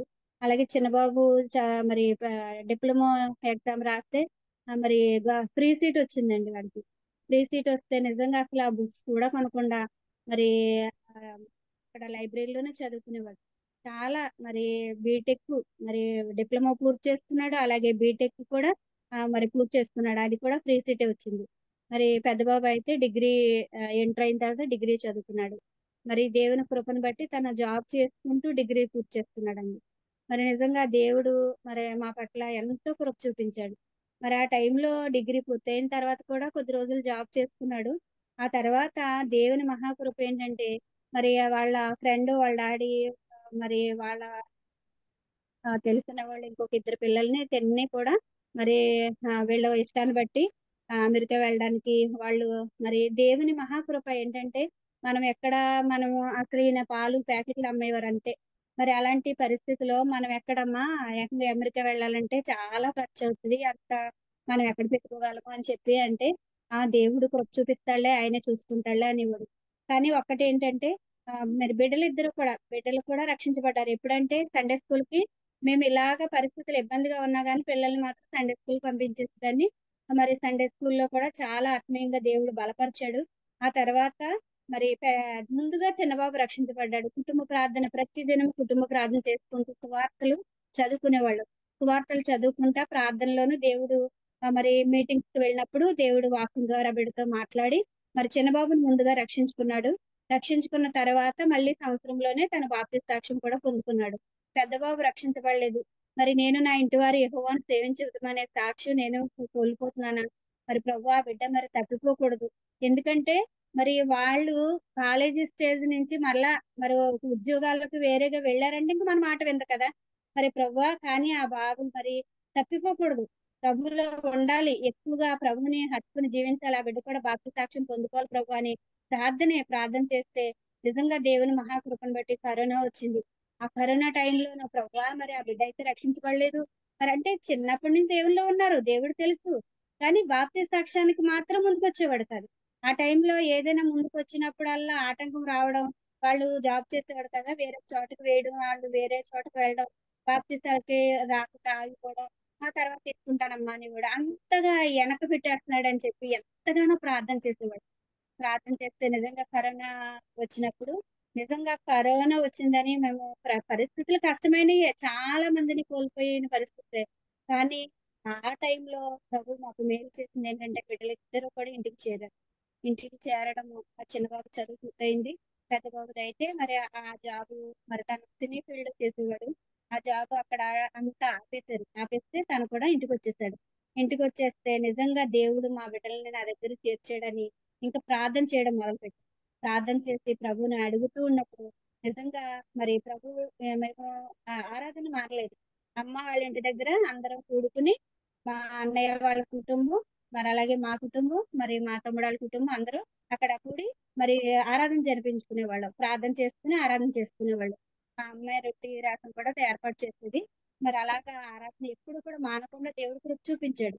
ఆ టైంలో తమ్ముడు వాక్యం చెప్తున్నప్పుడు మరి మా పెద్ద బాబు మరి విశ్వాసం ఉంచి ప్రభుని అంగీకరించి ప్రభు వైపు మరి మరి బాప్తిస్మ సాక్షి నేను పొందుకుంటానమ్మా అని చెప్పి అప్పుడు తీర్మానం చేసుకున్నాడు.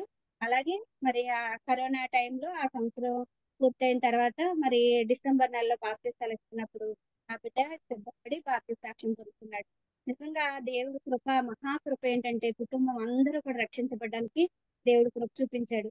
అలాగే ఇంకా మా అక్క కుటుంబానికి రక్షణ లేదండి. ఆ కుటుంబం కొరకు కూడా ప్రార్థన చేయండి. ఇప్పుడు మరి తర్వాత అమెరికా వెళ్ళడానికి అయితే కారణం ఏంటంటే మాకైతే ఏమీ లేదు. మరి ఒక సహోదరుడి ద్వారా మరి వాళ్ళతో మాట్లాడుకుని మరి అన్ని కూడా ఆయనే చూసుకున్నాడు.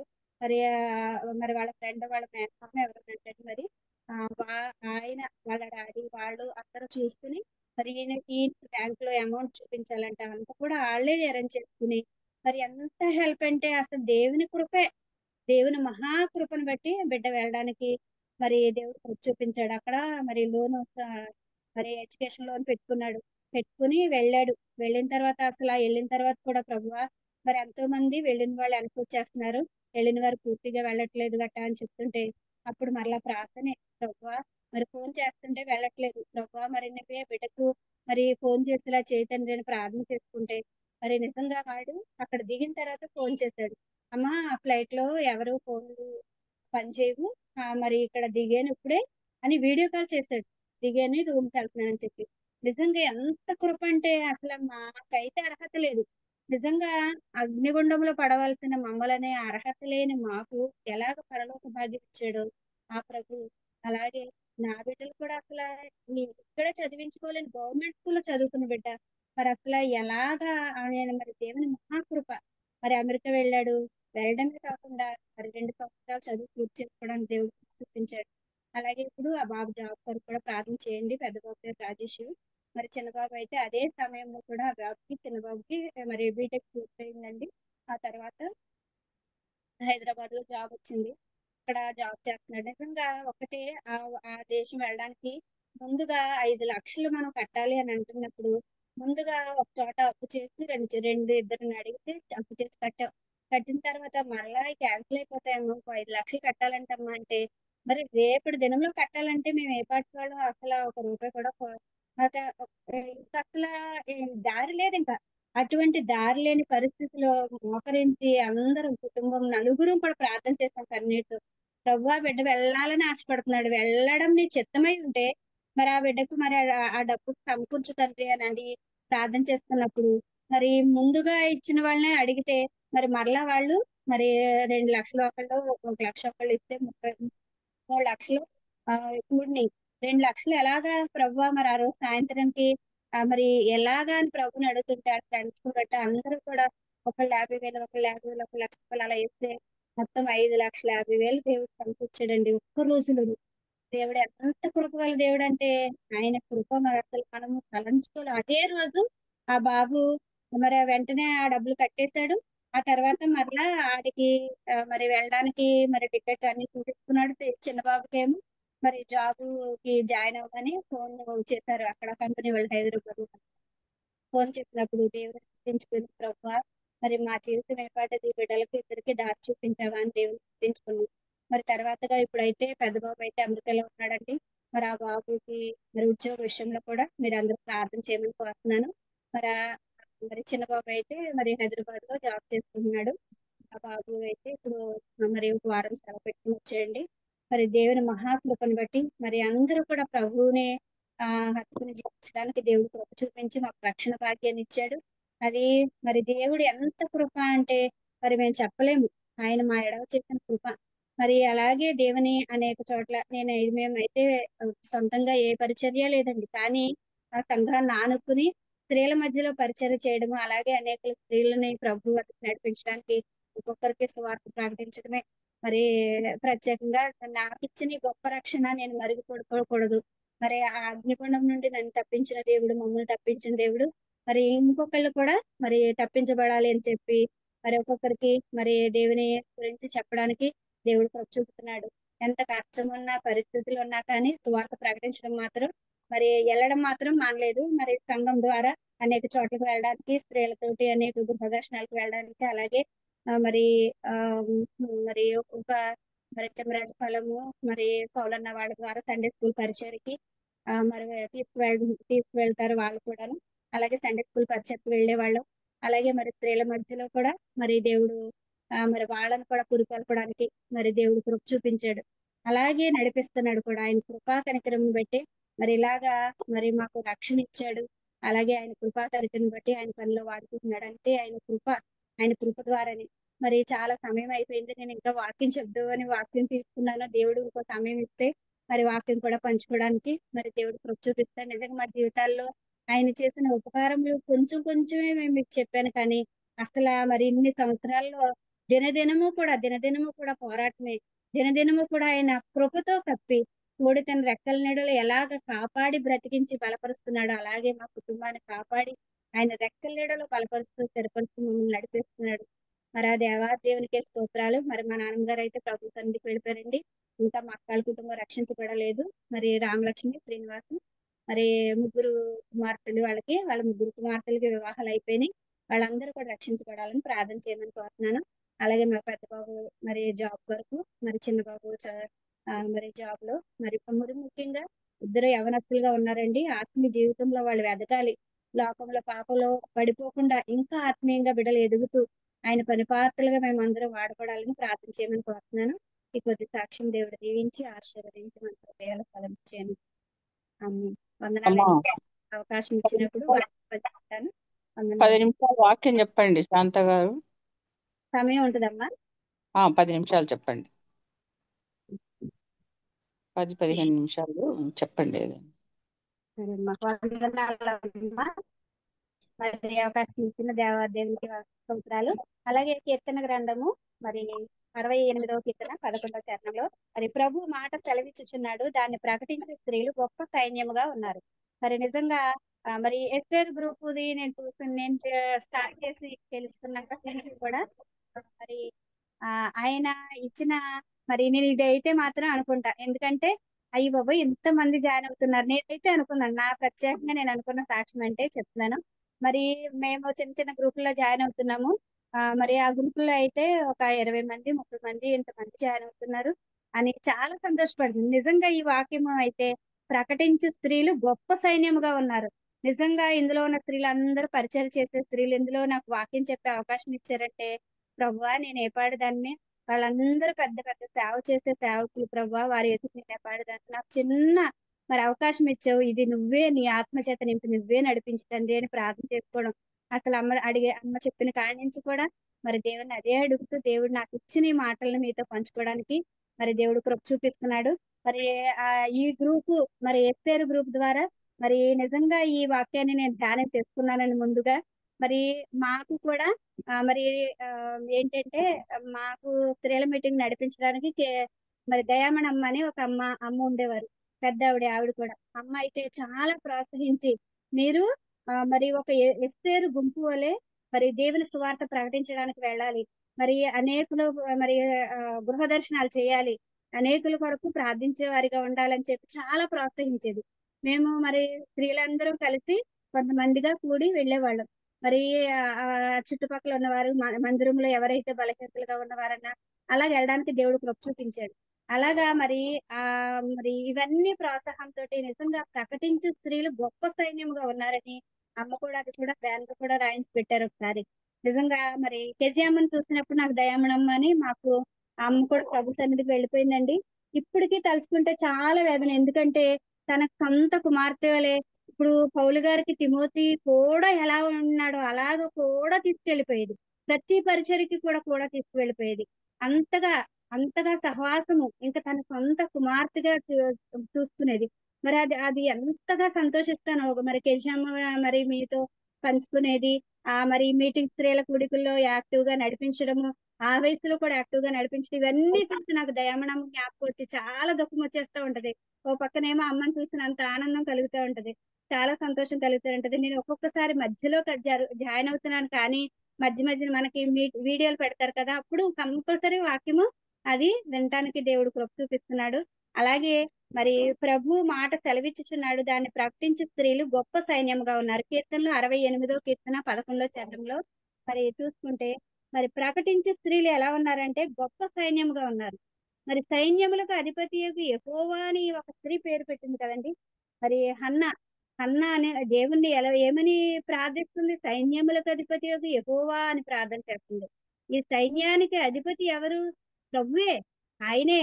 మరి గొప్ప సైన్యము ఎవరంటే ఆ గొప్ప సైన్యానికి అధిపతి ఎవరంటే ఆ ప్రభువే. మరి ఆ ప్రభు మరి ఆ సైన్యముగా గొప్ప సైన్యముగా మరి ప్రకటించే స్త్రీలను దేవుడు ఆశిస్తున్నాడంటే మరి అంతగా దేవుడు మన పట్ల ఎంతో కృప చూపించి మన పట్ల ఎంతో ఇష్టం చూపిస్తున్నాడు. మరి ప్రతి ఒక్కరము కూడా గొప్ప సైన్యముగా ప్రభువుని మరి మహిమపరిచే వారిగా మనం ఉండాలని దేవుడు తెలియజేస్తున్నాడు. ఇక్కడ మరి గొప్ప సైన్యముగా ఉన్న సహోదరుల్ని మనం చూసుకుంటే మరి కొంతమంది ఉన్నారు కదండి. మరి దేవుని సువార్త ప్రకటించిన వారు, మరి ప్రకటించే స్త్రీలు మిరియాము ప్రకటన చేసింది కదా. మరి మిరియాము ఇశ్రాయేల్ జనాంగాన్ని మరి వాళ్ళని నడిపించడానికి మిరియాము మరి ఒక ప్రవక్తనిగా దేవుని మాటలు తెలియచేసేదిగా, స్త్రీలను పురుకొల్పేదిగా మరి ఆమె మరి ప్రకటించే సహోదరిగా చూస్తున్నాము. మరి అలాగే ప్రకటించే సహోదరిలో దెబోరా చూస్తుంటే ఒక ఇశ్రాయేలీలకు తల్లిగా, కుటుంబాన్ని నడిపించుకుంటూ ఇశ్రాయేల్ తల్లిగా మరి దెబోరాను చూస్తున్నాం. అలాగే యొకేబెత్ కూడా తన ఇంటిలో ఉన్న కుమారులు మరి అహరోను, మోషే, కుమార్తె మిరియాము ముగ్గురు కూడా దేవుని పనిచేసే వారిగానే నడిపించుకుంది కదండి. తన ఇంటి వారిని నడిపించుకుంది. మరి ప్రకటించిన స్త్రీ ఇంటి వారికి ప్రకటించిన స్త్రీ సహోదరిగా ఉంది. అలాగే మోషే ఇశ్రాయేల్ జనాంగానికి నడిపించడానికి మరి ముందు మెట్టు తల్లిదే కదండి. ఆ తల్లి ఉగ్గుపాలతో మరి ప్రకటించిన సహోదరిగా మరి యోకేబేదం చూసుకుంటున్నాం. అలాగే అన్నా ప్రవక్తిని కూడా మరి 400 సంవత్సరాలు దేవుడు అందరినీ అసలు మాట్లాడకుండా నిశ్శబ్ద కాలంగా ఉన్నప్పటికీ కూడా అన్నా ప్రవక్తిని వృద్ధా మరి సుమియోను, అన్నా ప్రవక్తిని, జకరియా, ఎలిజబెత్ వీళ్ళందరూ కూడా మరి ప్రభు కొరకే నిలిచి ఉన్నారు కదండి. ప్రభు వైపు మాత్రమే చూసేవారిగా ఉన్నారు. ఆమె మరి విధవరాలిగా ఉన్నది, 7 పెనిమిటితో సంసారం చేసినది అయినప్పటికీ కూడా మరి విధవరాలిగా ఉన్నప్పటికీ కూడా మందిరంలో ఉపవాస ప్రార్థనలు చేస్తూ రేయింబాళ్ళు సేవ చేస్తుంది. మరి లోకాసు వార్తలు మనం చూస్తాం. మనకు అందరికీ వాక్యం తెలుసుకున్నదే. మరి అందుకు మామూలుగా చెప్తున్నానండి, ఆమె కూడా ప్రకటించే స్త్రీగా ఉంది. ఏంటండి, ప్రభువు యేసయ్య రాబోతున్నాడని ప్రకటిస్తుంది ఆమె. యేసయ్య రాబోతున్నాడని ఆమె ప్రకటిస్తున్న సహోదరిగా కనిపిస్తుంది. అలాగే లూదియా స్త్రీ మరి పౌలు గారు చెప్తున్న మాటలేంది లక్ష్యం ఉంచి విన్నది ఇంటికి వెళ్ళి ఇంటి అందరికీ సువార్త ప్రకటించింది ఆమె క్రియల ద్వారా. ఆ ఇంటి వారందరూ రక్షించబడ్డారు. ఇంటి వారందరూ రక్షించబడమే కాకుండా ఆ ఆ ఊరిలో టెస్లోని మరి అక్కడ మరి ఆమె ఉండే ప్లేస్ లో ఒక మందిరం కట్టడానికి ఆ సహోదరి మరి ప్రకటించిన సహోదరిగా కనిపిస్తుంది కదండి. దేవుని మరి ఒక సాక్షిగా జీవిస్తూ అక్కడ మరి మందిరం కట్టబడడానికి మరి ఆమె మరి ఒక సాధనంగా దేవుని చేతిలో సాధనంగా వాడబడిన సహోదరిగా ఉంది. ఆమె కూడా మరి ప్రకటించే సహోదరి. ఇంటి వారికి ఆమె క్రియల ద్వారా దేవుని సువార్త ప్రకటించింది. ఇంటి వారందరినీ రక్షించుకుంటమే కాకుండా అక్కడ ఉన్న వారికి అక్కడ సంఘం, వాళ్ళ ఇంటి దగ్గర సంఘం కట్టబడ్డానికి కూడా మరి ఒక పాత్రగా ఆమె వాడబడింది. అలాగే మరి ఇంకొక సహోదరి సమరయ స్త్రీ. ఆమె పాపమైన పరిస్థితిలో ఉన్నప్పటికీ కూడా యోహాను సువార్తలో మనం చూస్తాం 4వ అధ్యాయం 4వ వచనం నుంచి చూస్తే ఆమె పాపాన్ని బయట పెట్టిన యేసయ్య వైపు చూచి తన పాపపు కుండను విడిచిపెట్టేసి మరి ఆ ఊరి వారందరికీ ప్రకటించిన సహోదరిగా ఉంది. అవును, గొప్ప సైన్యం, ప్రకటించే స్త్రీలు గొప్ప సైన్యంగా ఉన్నారు. ఆ సైన్యంలో మనము కూడా ఉండాలి. మనము కూడా ప్రకటించే స్త్రీలుగా ఉండాలి. మన నోరు ఇప్పుడు మనం మరి మన సంఘంలో అయితే స్త్రీలు మౌనంగానే ఉండమంటారు కదా. కానీ మౌనంగా ఉండాలి. ఎప్పుడు ఆరాధన చేస్తూ సంఘం ఎదుట, పురుషులు ఉన్నప్పుడు సంఘం ఎదుట మనం మౌనంగానే ఉండాలి. ఆ తర్వాత మనకి దేవుడు స్త్రీల మీటింగ్ ఇచ్చాడు. స్త్రీల మధ్యలో మాట్లాడొచ్చు. మన ప్రక్కింట్లో స్త్రీల ఇంటికి వెళ్ళి మాట్లాడొచ్చు. దేవుడి వాక్యం ప్రకటించవచ్చు. ప్రతి ఒక్కరికి ఆయన చెప్పాడు కదా, సర్వలోకములకు వెళ్ళి సర్వ సృష్టికి సువార్త ప్రకటించండి. రక్షింపబడిన వాడు మరి మరి విశ్వసించిన వాడు రక్షించబడతాడని చెప్పాడు. అంటే ప్రకటించిన వారు స్త్రీలు వెళ్ళొద్దు, పురుషులు మాత్రమే వెళ్ళండి అని చెప్పలేదు కదా అక్కడ. మరి ఆయన సువార్త ప్రకటించడం, సర్వలోకమునకు సర్వ సృష్టికి సువార్త ప్రకటించుడి అని చెప్పాడు. అంటే మనం సువార్త ప్రకటించవచ్చు, కానీ సంఘములో మరి ఆరాధనలో మనం మౌనముగా ఉండాలి. అది మన క్రమం, మన సంఘ క్రమం. ఆ క్రమాన్ని మనం పాటించాలి. ఎంతో మంది వేరే వేరే మందిరంలో వాళ్ళు మీ సంఘంలో మౌనంగా ఉండమన్నారా, అలాగా మరి ఎందుకు మాట్లాడకూడదు అంటే మా సంఘ క్రమం అది, మేము అలాగే ఉంటాం. కానీ అది మాత్రం మేము తప్పు అంతే. మనం మౌనంగా ఉండాలంతే. అది దేవుని చెప్పిన ఆజ్ఞే. వాళ్ళు మాత్రం వేరే విధంగా మాట్లాడతారు, కానీ మన హృదయంలోనికి అది చేర్చుకోకూడదు. దేవుడు మనల్ని కూడా సువార్త ప్రకటించమన్నాడు. దేవుడు చెప్తున్నాడు, ప్రకటించే స్త్రీలు గొప్ప సైన్యంగా ఉన్నారు. మరి లేఖనాల్లో ఎంతో మంది సువార్త ప్రకటించిన వారు ఉన్నారు. ప్రకటించాలి. అది ఎప్పుడు మనము మరి ప్రత్యేకంగా స్త్రీల మీటింగ్ లో ప్రకటించుకోవచ్చు. ప్రతి ఒక్కరము కూడా మౌనముగా ఉండకుండా దేవుని సువార్త ప్రకటించే వారిగా మనం ఉండాలి. అలాగే రాహాబు తన విని ఆ ఇంటి వారందరినీ రక్షించుకోవడానికి ఎంత ప్రయాసపడే ఉండుంటది కదా, తన ఇంట్లోకి చేర్చుకోవడానికి. మరి దేవుడు రాబోతున్నాడు, ఈ దేశం అంతా అది నాశనం అయిపోబోతుంది, మీరందరూ నా ఇంటికి రండి అంటే ఆమెను దూషించి దూరంగా ఉంచిన ఆ సహోదరిని మరలా ఇంటికి చేరాలంటే ఎవరు రారు కదా. ఎంతగానో ఆ ఇంటి వారందరినీ, ఆమె తల్లిదండ్రులనే కాదు తనకు మరి ఇంకా బంధువులు, ఇంకా తన మరి బంధువులు అందరినీ చేర్చుకుందేమో. ఆ ఇంటి వారందరినీ అని రాయబడింది. అందరినీ కూడా మరి తన బంధువుల్ని, స్నేహితుల్ని అందరినీ కూడా మరి ఆమె రక్షించుకున్న సహోదరిగా కనిపిస్తుంది. అలాగే మరి ప్రకటించే స్త్రీలుగా యెఫ్తా కుమార్తె మరి తండ్రి మాటకు విధేయత చూపించింది, దేవుని మాటకు విధేయత చూపించింది. ఆమె మరి దేవుని కొరకు ప్రకటించుటకు ప్రతిష్ఠించబడిన సహోదరిగా ఉన్నది. మరి దేవుని మాటకు విధేయత చూపించి దేవుని పని చేసే వారు కొందరు ఉంటారు, మరి దేవుని పనికి సమర్పించుకునే వారు కొందరు ఉంటారు. అలాగే మనము మరి కుటుంబాలుగా ఉండి మరి దెబోరా తన కుటుంబాన్ని పోషించుకుంటూ కూడా కుటుంబంలో భర్తకి అన్ని చేసుకుంటూ కూడా దేవుని సువార్త ప్రకటించింది. స్త్రీల జనాంగం మధ్య ఒక తల్లిగా మరి పనిచేసిన సహోదరిగా ఉంది. మరి దేవుని పని చేయడానికి ఏది ఆటంకం లేదు. దేవుని పని చేయడానికి, దేవుని సువార్త ప్రకటించడానికి నీవు వెలిగించబడి ఇతరులను వెలిగించేవారిగా మనం ఉండాలని దేవుడు కోరుకుంటున్నాడు. మరి ప్రకటించే స్త్రీలమైన మనం ఎలా ఉండాలి? ప్రకటించేవారు ఎలా ఉండాలి అంటే ఒక సైన్యము వలె మనం ఉండాలి. మరి ఒక సైనికుడు ఎలాగా యుద్ధానికి వెళ్ళినప్పుడు మరి ఏ ఏ పాటిస్తాడో అలాగా మనము కూడా ఒక సైన్యము మరి ఉదయం లేచిన కాడి నుంచి దేవుని కృపలో ఆయన బిడ్డలుగా ఉన్న మనకు ప్రతి దినము అపవాది ఎలా పడగొడదామా, ఎవలాగా వారిని మృంగుదామా అని ఎదురు చూస్తున్నప్పుడు దేవుడు కొన్ని ఆయుధాలు దేవుడు మనకి ఇచ్చాడు. ఇచ్చినప్పుడు మనం వాటిని ఉపయోగించుకునే వారిగా మనం ఉండాలి. మరి దేవుని కృపలో మనము మరి దేవుని చేతిలో పనివారిగా మనం ఉండాలి. మరి అలాగే గొప్ప సైన్యముగా ఉన్నారు ఇక్కడ అని అంటున్నాడు. గొప్ప సైన్యం అంటే ఒక సైన్యముగా మనము ఇప్పుడు ఒక యుద్ధానికి వెళ్ళే వారిని సైన్యం అంటారు కదా. ఒక యుద్ధానికి వెళ్ళే వారిని సైన్యం అంటారు. యుద్ధంలో సైన్యం ఎలా ఉంటారు అని మనం చూసుకుంటే మరి ఉదయకాలమే వాళ్ళు ఎప్పుడు కూడా అలర్ట్ గా ఉంటారు. ఉదయకాలమే వాళ్ళు లేచేవారిగా ఉంటారు. అలాగే వేకువనే లేచి నువ్వు దేవుని సన్నిధిలో మొరపెట్టాలి అని దేవుడు తెలియజేస్తున్నాడు. మనం వేకువనే లేచి దేవుని సన్నిధిలో మొరపెట్టాలి.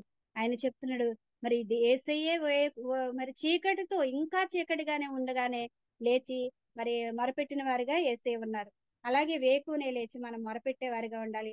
మరి దేవుడు తెలియజేస్తున్నాడు వేకునే మనం లేచి మరి మొరపెట్టే వారిగా ఉండాలి. సైన్యంగా ఉన్న మనము మరి దేవుని సైన్యముగా దేవుని బిడ్డలుగా ఉన్న మనము మరి వేకునే లేచి మొరపెట్టే వారిగా ఉండాలి. యెహోషువ కూడా మరి మోషే తర్వాత యెహోషువని దేవుడు ఏర్పరచుకున్నప్పుడు మరి యెహోషువ ఎలా ఉన్నాడు, మరి యెహోషువని ఎందుకు ఏర్పరచుకున్నాడంటే మరి అతను మరి ఒకటి నిన్ను నన్ను మనం దేవుడు ఏర్పరచుకోవాలన్నా కూడా మనము దేవునికి ఇష్టలుగా ఉండాలి, దేవునికి ఇష్టమైన పాత్రలుగా ఉండాలి. ఇక్కడ యెహోషువని ఎందుకు ఏర్పరచుకున్నాడు? వేకువనే లేచేవాడిగా కనిపిస్తున్నాడు. వేకువనే లేచేవాడిగా ఉన్నాడు.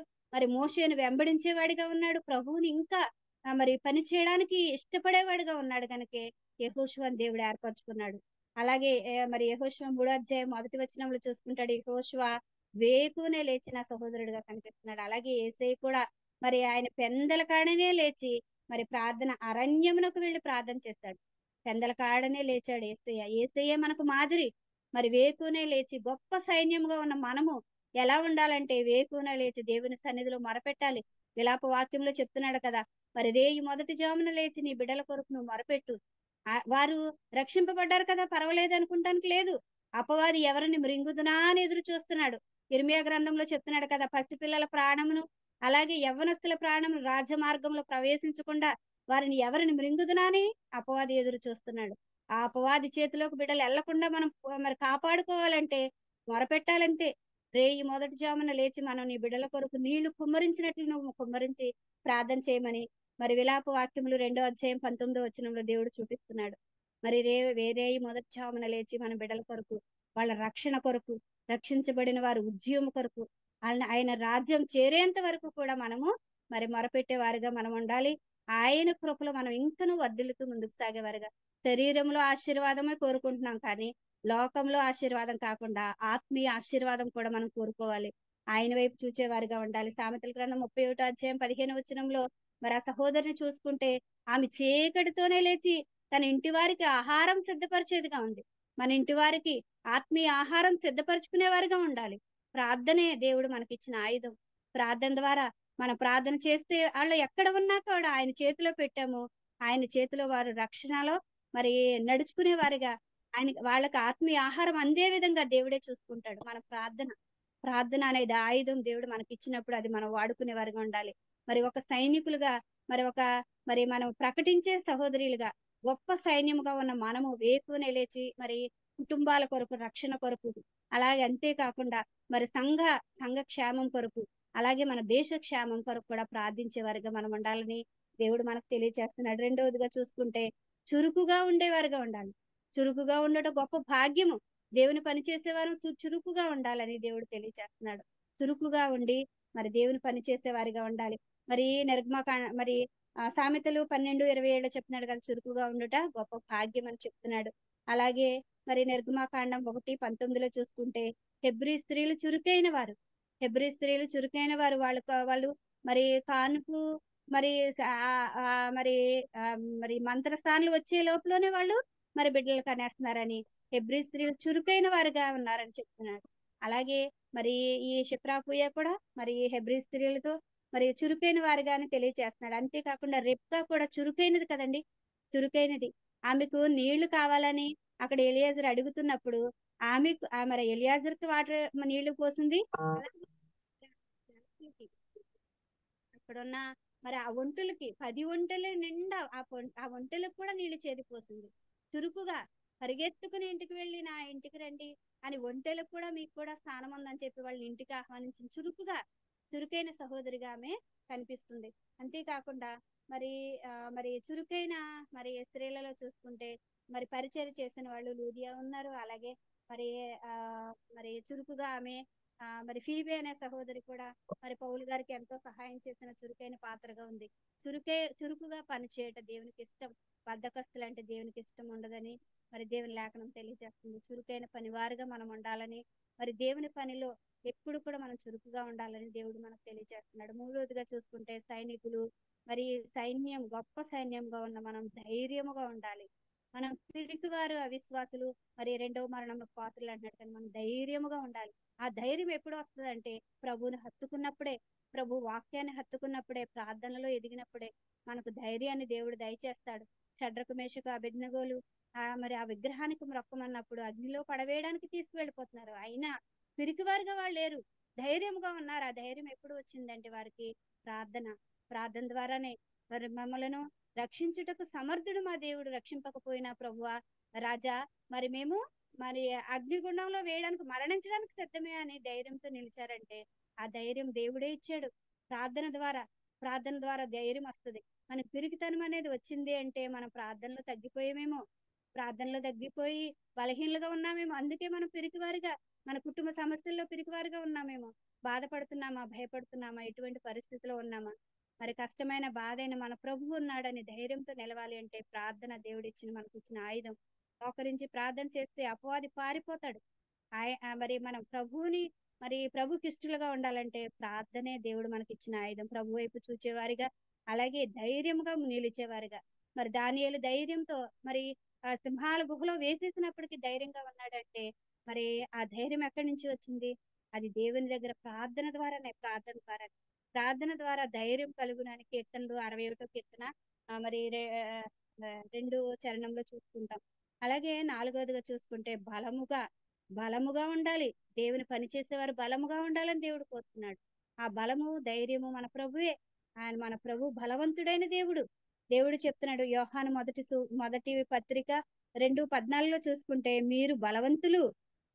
మరి బలవంతులుగా ఉండాలి అంటే ఎప్పుడు మనం బలవంతులు అంటే దేవుని వాక్యం మీ యందు నిలిచి ఉన్నదని కనుక దుష్టుని జయించగలం మనం. దేవుని వాక్యం మన హృదయంలో నిలిచి ఉంటే దుష్టుని జయించగలం, దుష్టుడు వేసే బాణాలు జయించగలం. అది ఎప్పుడంటే దేవుని వాక్యం మన హృదయంలో ఉండాలి.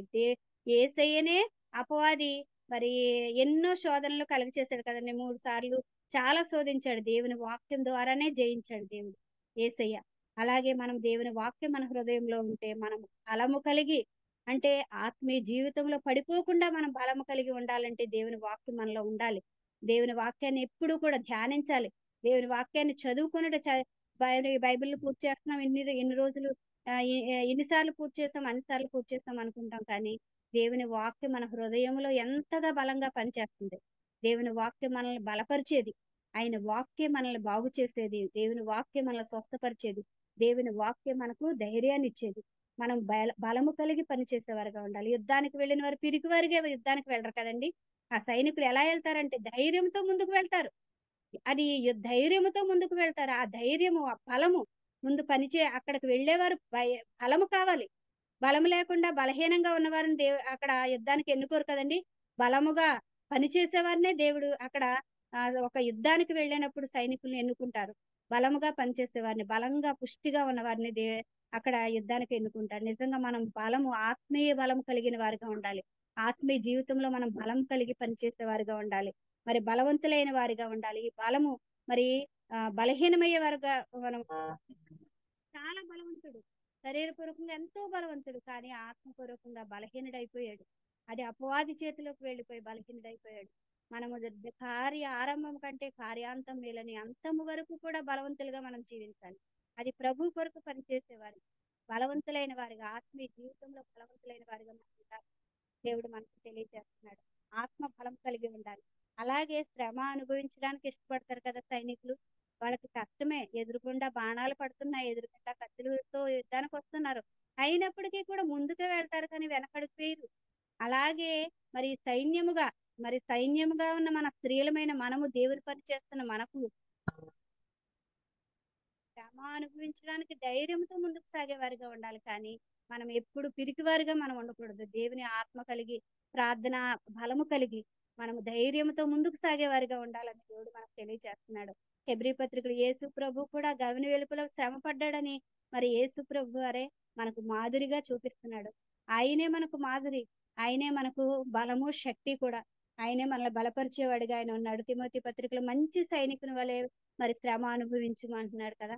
మరి తిమోతి పత్రికలు మనం ధ్యానం చేస్తే నిజంగా శ్రమ అనుభవించిన ధైర్యంతో వీళ్ళ వాక్యమే మనల్ని ధైర్యపరిచేది. అలాగే మరి సైనికుడు త్యాగం చేస్తాడని కూడా ఉంది. మరి అంటే ఇప్పుడు యుద్ధానికి వెళ్ళినప్పుడు కుటుంబాన్ని అంతటిని వదిలేసి అతను చనిపోతాడని తెలిసి కూడా త్యాగం చేసుకుని వెళ్ళిపోతాడు కదా యుద్ధానికి వెళ్ళినవాడు. నిజంగా అంతగా త్యాగపూరితమైన పరిచర్య మనం చేసేవారిగా ఉండాలి. నాకింటూ ఇప్పుడు జీవనం కొరకు చూసుకున్నదా, ఒక కానుక పెట్టెలో వేసిన సహోదరి తన జీవనం అంతా దేవునికి ఇచ్చేసిన తర్వాత దేవుడు ఎంతగా ఆశీర్వదించుంటాడో కదా. నీకు ఇచ్చినది దేవునికి ఇచ్చేవారిగా మనం ఉండాలి. ఒక త్యాగపూరితంగా మనం ఉండాలి. ఇతరులకి నాకు ఇంకా ఇంకా వెనకాల రేపటి రోజు కావాలి కదా, రేపు నెలకు కావాలి కదా అనే ఆలోచన కలిగే ఉంటున్నాం. కానీ ఒక సహోదరుడికి సహాయం చేస్తే రేపొద్దున దేవుడే ఇస్తాడు అనే ఆలోచన మనకి ఎంతమందికి అయితే మనకు ఉంటుంది. ఒక త్యాగపూరితమైన మరి పరిచర్య చేసేవారుగా మనం ఉండాలని దేవుడు తెలియచేస్తున్నాడు. పౌలు గారు చాలా ఉన్నతమైన స్థితి, చాలా ఉన్నవాడు, అన్ని వదిలేశాడు యేసయ్య కొరకు. అన్ని వదిలేసేసి యేసయ్య పరిచర్య చేయడానికి ముందుకు వచ్చాడు కదా. నిజంగా ఎంతో మంది భక్తులు కూడా అలాగే సమస్తమును విడిచి ఎంతో పరిచర్య చేశారు. డేవిడ్ లివింగ్స్టన్ అని మరి మనం మరి భక్తుల గురించి ధ్యానం చేస్తే ఎంతో మంది కుటుంబాలని మరి ఇంట్లో ఉన్నవన్నీ కూడా సంతోషాన్ని అంతటిని విడిచిపెట్టి ఎంతగానో యథార్థమైన పరిచర్య చేస్తున్న వాళ్ళు ఎంతో మంది ఉన్నారు. మరి వారందరినీ కూడా మనకు మాదిరిగా ఉంచాడు. యేసయ్యే తన పరలోకంలో సంతోషాన్ని విడిచిపెట్టి, ఆ బంగారు పట్టణంలో ఉండే సంతోషాన్ని విడిచిపెట్టి ఈ మురుకు వంటి హృదయంలో నివసించడానికి ఆయన రాలేదా? ఈ లోకములో అంతా కూడా అందరినీ ఆయన దూషించారు, ద్వేషించారు, బాధించారు, అయినప్పటికీ కూడా ఆయన ఎంత మౌనంగా నిలిచిపోయాడు. మన కొరకు ప్రాణం పెట్టడానికి ఇష్టపడి లోకానికి వచ్చేస్తాడు. మన కొరకు ఆయన ప్రాణం పెట్టి రక్తం కార్చి ఆయన రక్తం ద్వారా మన పాపాలు కడిగి పరిశుద్ధులుగా, నీతిమంతులుగా, నిర్దోషులుగా తీర్చాడే. అయినప్పటికీ మన హృదయం ఎలా ఉంది ఆయన చూస్తున్నప్పుడు మురికి హృదయం కలిగి ఉంది. అయినా కానీ పరిశుద్ధాత్మనిగా మన కొరకు మన హృదయంలో నివసించడానికి ఆయన ఇష్టపడుతున్నాడు కదా. నిజంగా ప్రతి దినము కూడా నా కుమార్తె పిలుస్తుందా, నా కుమార్తె నాతో మాట్లాడుతూ వేకువనే నా కుమార్తె నా దగ్గర మరి మొరపెట్టేదిగా ఉంది. ఎవరు వేకువనే వెతుకుతున్నారా అని ఎదురు చూస్తున్నాడు ఆయన. మనం ఎక్కడ ఉన్నాం? ఉదయంనే లేచి దేవుని సన్నిధిలో మొరపెడుతున్నామా? ఆయన వెతుకుతున్నామా? ఆయన వెతికే వారిగా మనం ఉండాలని దేవుడు మనకు తెలియచేస్తున్నాడు. ఆయన కృపా కనికరం మన పక్షా నుంచి ఆయన మనల్ని నడిపించేవాడిగా ఉన్నాడు. అంతేకాకుండా మరి సైనికులు పోరాడతారు కదా. పోరాటము, ఒక యుద్ధము, పోరాటం మనకందరికీ తెలుసు.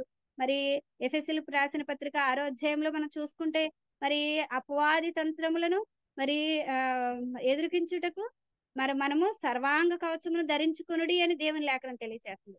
పోరాట జీవితం, పోరాటం ప్రతి దినము లేచిన కాడి నుంచి మనం ఎవరితో పోరాడుతున్నామని కూడా అక్కడే వ్రాయబడి ఉంది. ఎఫెసీయులకు రాసిన పత్రిక 6వ అధ్యాయంలో చూసుకుంటే 10వ వచనం నుంచి మనము మరి దుష్ట అంధకార శక్తులతో మనం పోరాడుతున్నాం ఈ లోకంలో. అంతేగాని మరి మన శత్రువు ఎవరు? మనల్ని బాధించిన మనతో గొడవ పడిన వాళ్ళు శత్రువు అని, మన పక్కన ఉన్న వాళ్ళు శత్రువు అని మనతో మాట్లాడటం మానేస్తాం. కానీ వాళ్ళు ఎవరు శత్రువు కాదు. ప్రతి ఒక్క ఆత్మ దేవునికి ఇష్టమైందే, దేవునికి ఇష్టమైన ఆత్మే గనుక ప్రతి ఒక్కరిని ఆయన చెప్తున్నాడు కదా, నిన్ను నిందించి దూషించి బాధించిన వారిని సహితం నువ్వు ప్రేమించమంటున్నాడు. అంటే ప్రతి ఒక్క ఆత్మను మనం ప్రేమించాలి, ప్రతి ఒక్కరిని ప్రేమించాలి. అత్తగార, ఆడబుడుచ, బిడల, చుట్టుపక్కల వారా, బంధువుల, స్నేహితుల, నిన్ను దూషించిన వారా, హింసించిన వారిని ప్రతి ఒక్కరిని ప్రేమించమని యేసయ్య చెప్తున్నాడు. నీ శత్రువు ఎవరంటే ఈ శరీరమే మనకు శత్రువు. ఉదయంనే లేసి ప్రార్థన చేసుకుందామని ఆత్మ చెప్తుంటే లేదు కాసేపు పడుకుందాంలే అని మన శరీరం మనకే శత్రువు.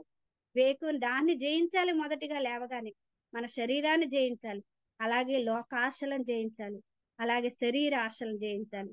మరి ఇవి మనకు జయించేది. అంతేకాకుండా మరి ఇక్కడ ఎఫెసీ పత్రికలో చూపిస్తున్నాడు కదా, మరి అపవాది తంత్రములను ఎదిరించుటకు దేవుడిచ్చి సర్వాంగ కవచమును మీరు ధరించుకునుడి. ఏలైనగా మనం పోరాడునది మరి శరీరాలతో కాదు కానీ ప్రధానులతోనూ అధికారులతోనూ ప్రస్తుత అంధకార శక్తులతోనూ మరి లోకనాథులతోనూ ఆకాశ మండలమందు దురాత్మల సమూహంతో మనం పోరాడుచున్నాం. అందుచేత మీరు ఆపద్దినమందు మరి వారిని ఎదిరించుటకు, మనం ఆపద్దినమందు వాటిని ఎదిరించడానికి మనం ఈ సర్వాంగ కవచమును ధరించుకోమని దేవుడు తెలియజేస్తున్నాడు. సర్వాంగ కవచము మరి ఏంటనేది ఇక్కడ అన్ని రాసి ఉంచాడు, మనకు అందరికీ తెలుసున్నదే. మరి ఆయన చెప్తున్నాడు, మీ నడుములకు సత్యం అనే దట్టి కట్టుకోండి. సత్యము అంటే మనకు తెలుసు, సత్యము అంటే నడుము అంటే మన మనస్సు అనే నడుమును కట్టుకోమని దేవుని లేఖనం తెలియజేస్తుంది కదా. మనస్సు అనే నడుము కట్టుకోమంటున్నాడు. సత్యం అనగా వాక్యము. మన మనస్సు అంటే మన నడుము అంటే మనస్సు అనే నడుము. మనస్సు అనే నడుము కట్టుకుని మరి మనము మరి మరి ఆయన ఎదుట నిలిచేవారిగా ఉండాలి. మన మనస్సులో దేవుని వాక్యం సత్యం అనే దట్టి కట్టుకోమంటున్నాడు. ఈ సత్యము మరి దేవుని వాక్యమే. మరి సత్యం అనే దట్టి మనం కట్టుకుని మరి సర్వాంగ కవచమును ధరించుకునే వారిగా మనం ఉండాలని దేవుని లేఖనం తెలియచేస్తుంది. మరి ఆయన చెప్తున్నది ఏంటంటే నీతి అనే మైమరుపు తొడుక్కోవాలి. నీతి ప్రవర్తన అనే మైమరుపును అంటే మైమరుపు అంటే మన శరీరం. నీతి ప్రవర్తన మనం మరి క్రీస్తును ధరించుకుని, క్రీస్తే మన నీతి కదండి, ఆ క్రీస్తును మనం ధరించుకుని నీతి ప్రవర్తన గలవారే మనం నడుచుకోవాలి. పాదములకు సమాధాన సువార్త అనే సిద్ధ మనసు కలిగిన వారిగా అనే జోడును మనం తొడుక్కుని సువార్త ప్రకటించుటకు ఎల్లప్పుడూ సిద్ధంగా ఉండాలి. విశ్వాసం అనే డాలు కట్టుకోమంటున్నాడు. దానిలో దుష్టుని బాణాలు ఆర్పడానికి మనం శక్తిమంతులు అవడానికి మరి విశ్వాసం అనే డాలు కట్టుకోవాలి. విశ్వాసము మనలో ఎల్లప్పుడూ ఉండాలి. అలాగే రక్షణ అనే శిరస్త్రాణం ధరించుకోమని దేవుని కృప చేతనే మనం రక్షింపబడ్డాము. ఆయన కృప ద్వారా మనకు దేవుడు రక్షణ అనే శిరస్త్రాణాన్ని ఇచ్చాడు. మనం ధైర్యంతో దాన్ని ధరించుకుని మరి నిలిచేవారిగా, శ్రమలలో నిలిచేవారిగా ఉండాలని దేవుని వాక్యం మనం ధరించుకునే వారిగా మనం ఉండాలని మరి దేవుని వాక్యం రెండంచెలకు అర్థం వంటిది అని హెబ్రీ రాసిన పత్రిక 4వ అధ్యాయం 12వ వచనంలో ఉంది కదండి. దేవుని వాక్యము అది రెండంచెలు కలిగిన ఖడ్గం వంటిది. మరి మన హృదయాల్లో మూలుగుల్లో మరి చేరి మనల్ని మరి నడిపించేదిగా, బలపరిచేదిగా, స్థిరపరిచేదిగా ఉంది దేవుని వాక్యం. మరి మనము మరి పోరాడే వారిగా, ఈ లోకము లేచిన కాడి నుంచి మనం పోరాట జీవితమే. ఆ పోరాటంలో మనము జయించే వారిగా ఉండాలి. మనము బలహీనము, మనంతట మనమైతే జయించలేము. కానీ మన ప్రభువే మన పక్షాన ఉండి విజయాన్ని కలగచేస్తాడు. మనం ఎల్లప్పుడూ కూడా ప్రభువును ఆనుకుని ఆయన అనుసరించి ఆయన వైపు చూస్తూ ఆయన మహిమపరుస్తూ ముందుకు సాగేవారిగా మనం ఉంటే దేవుడు మనల్ని బలపరిచి స్థిరపరిచేవాడిగా ఉంటాడని ప్రతి దినము కూడా మరి కార్యాంతం కంటే కార్య ఆరంభం కంటే కార్యాంతం మేలని దేవుని లేఖనం సెలవిస్తుంది ప్రసంగి గ్రంథంలో. అంటే మనం ఆరంభంలో ఎలా ప్రభుని అంగీకరించి నడుస్తున్నామో అలాగే అంతం వరకు కూడా, ఆయన రాజ్యం చేరేంత వరకు కూడా ప్రభువులో ఒక పోరాట జీవితం జీవిస్తూ ప్రభు కొరకు స్తుతిస్తూ మహిమపరుస్తూ ఆయన పరిచర్య చేస్తూ ఆయన పనిపాత్రలుగా వాడబడేవారుగా ఆయన చెప్తున్నాడు. ప్రకటించు స్త్రీలు గొప్ప సైన్యంగా ఉన్నారు. ఆ సైన్యంలో మనము కూడా ఉండాలని ఆశపడి ముందుకు సాగేవారుగా ఉండాలని దేవుడు మనకు తెలియజేస్తున్నాడు. కొద్ది మాటలు దేవుడు దీవించి ఆశీర్వదించి మన హృదయాలు ఫలింపచేయను గాక. ఆమేన్. వందనాలు అమ్మాయి అవకాశం ఇచ్చినందుకు. సమయం ఎక్కువ తీసుకున్నారు.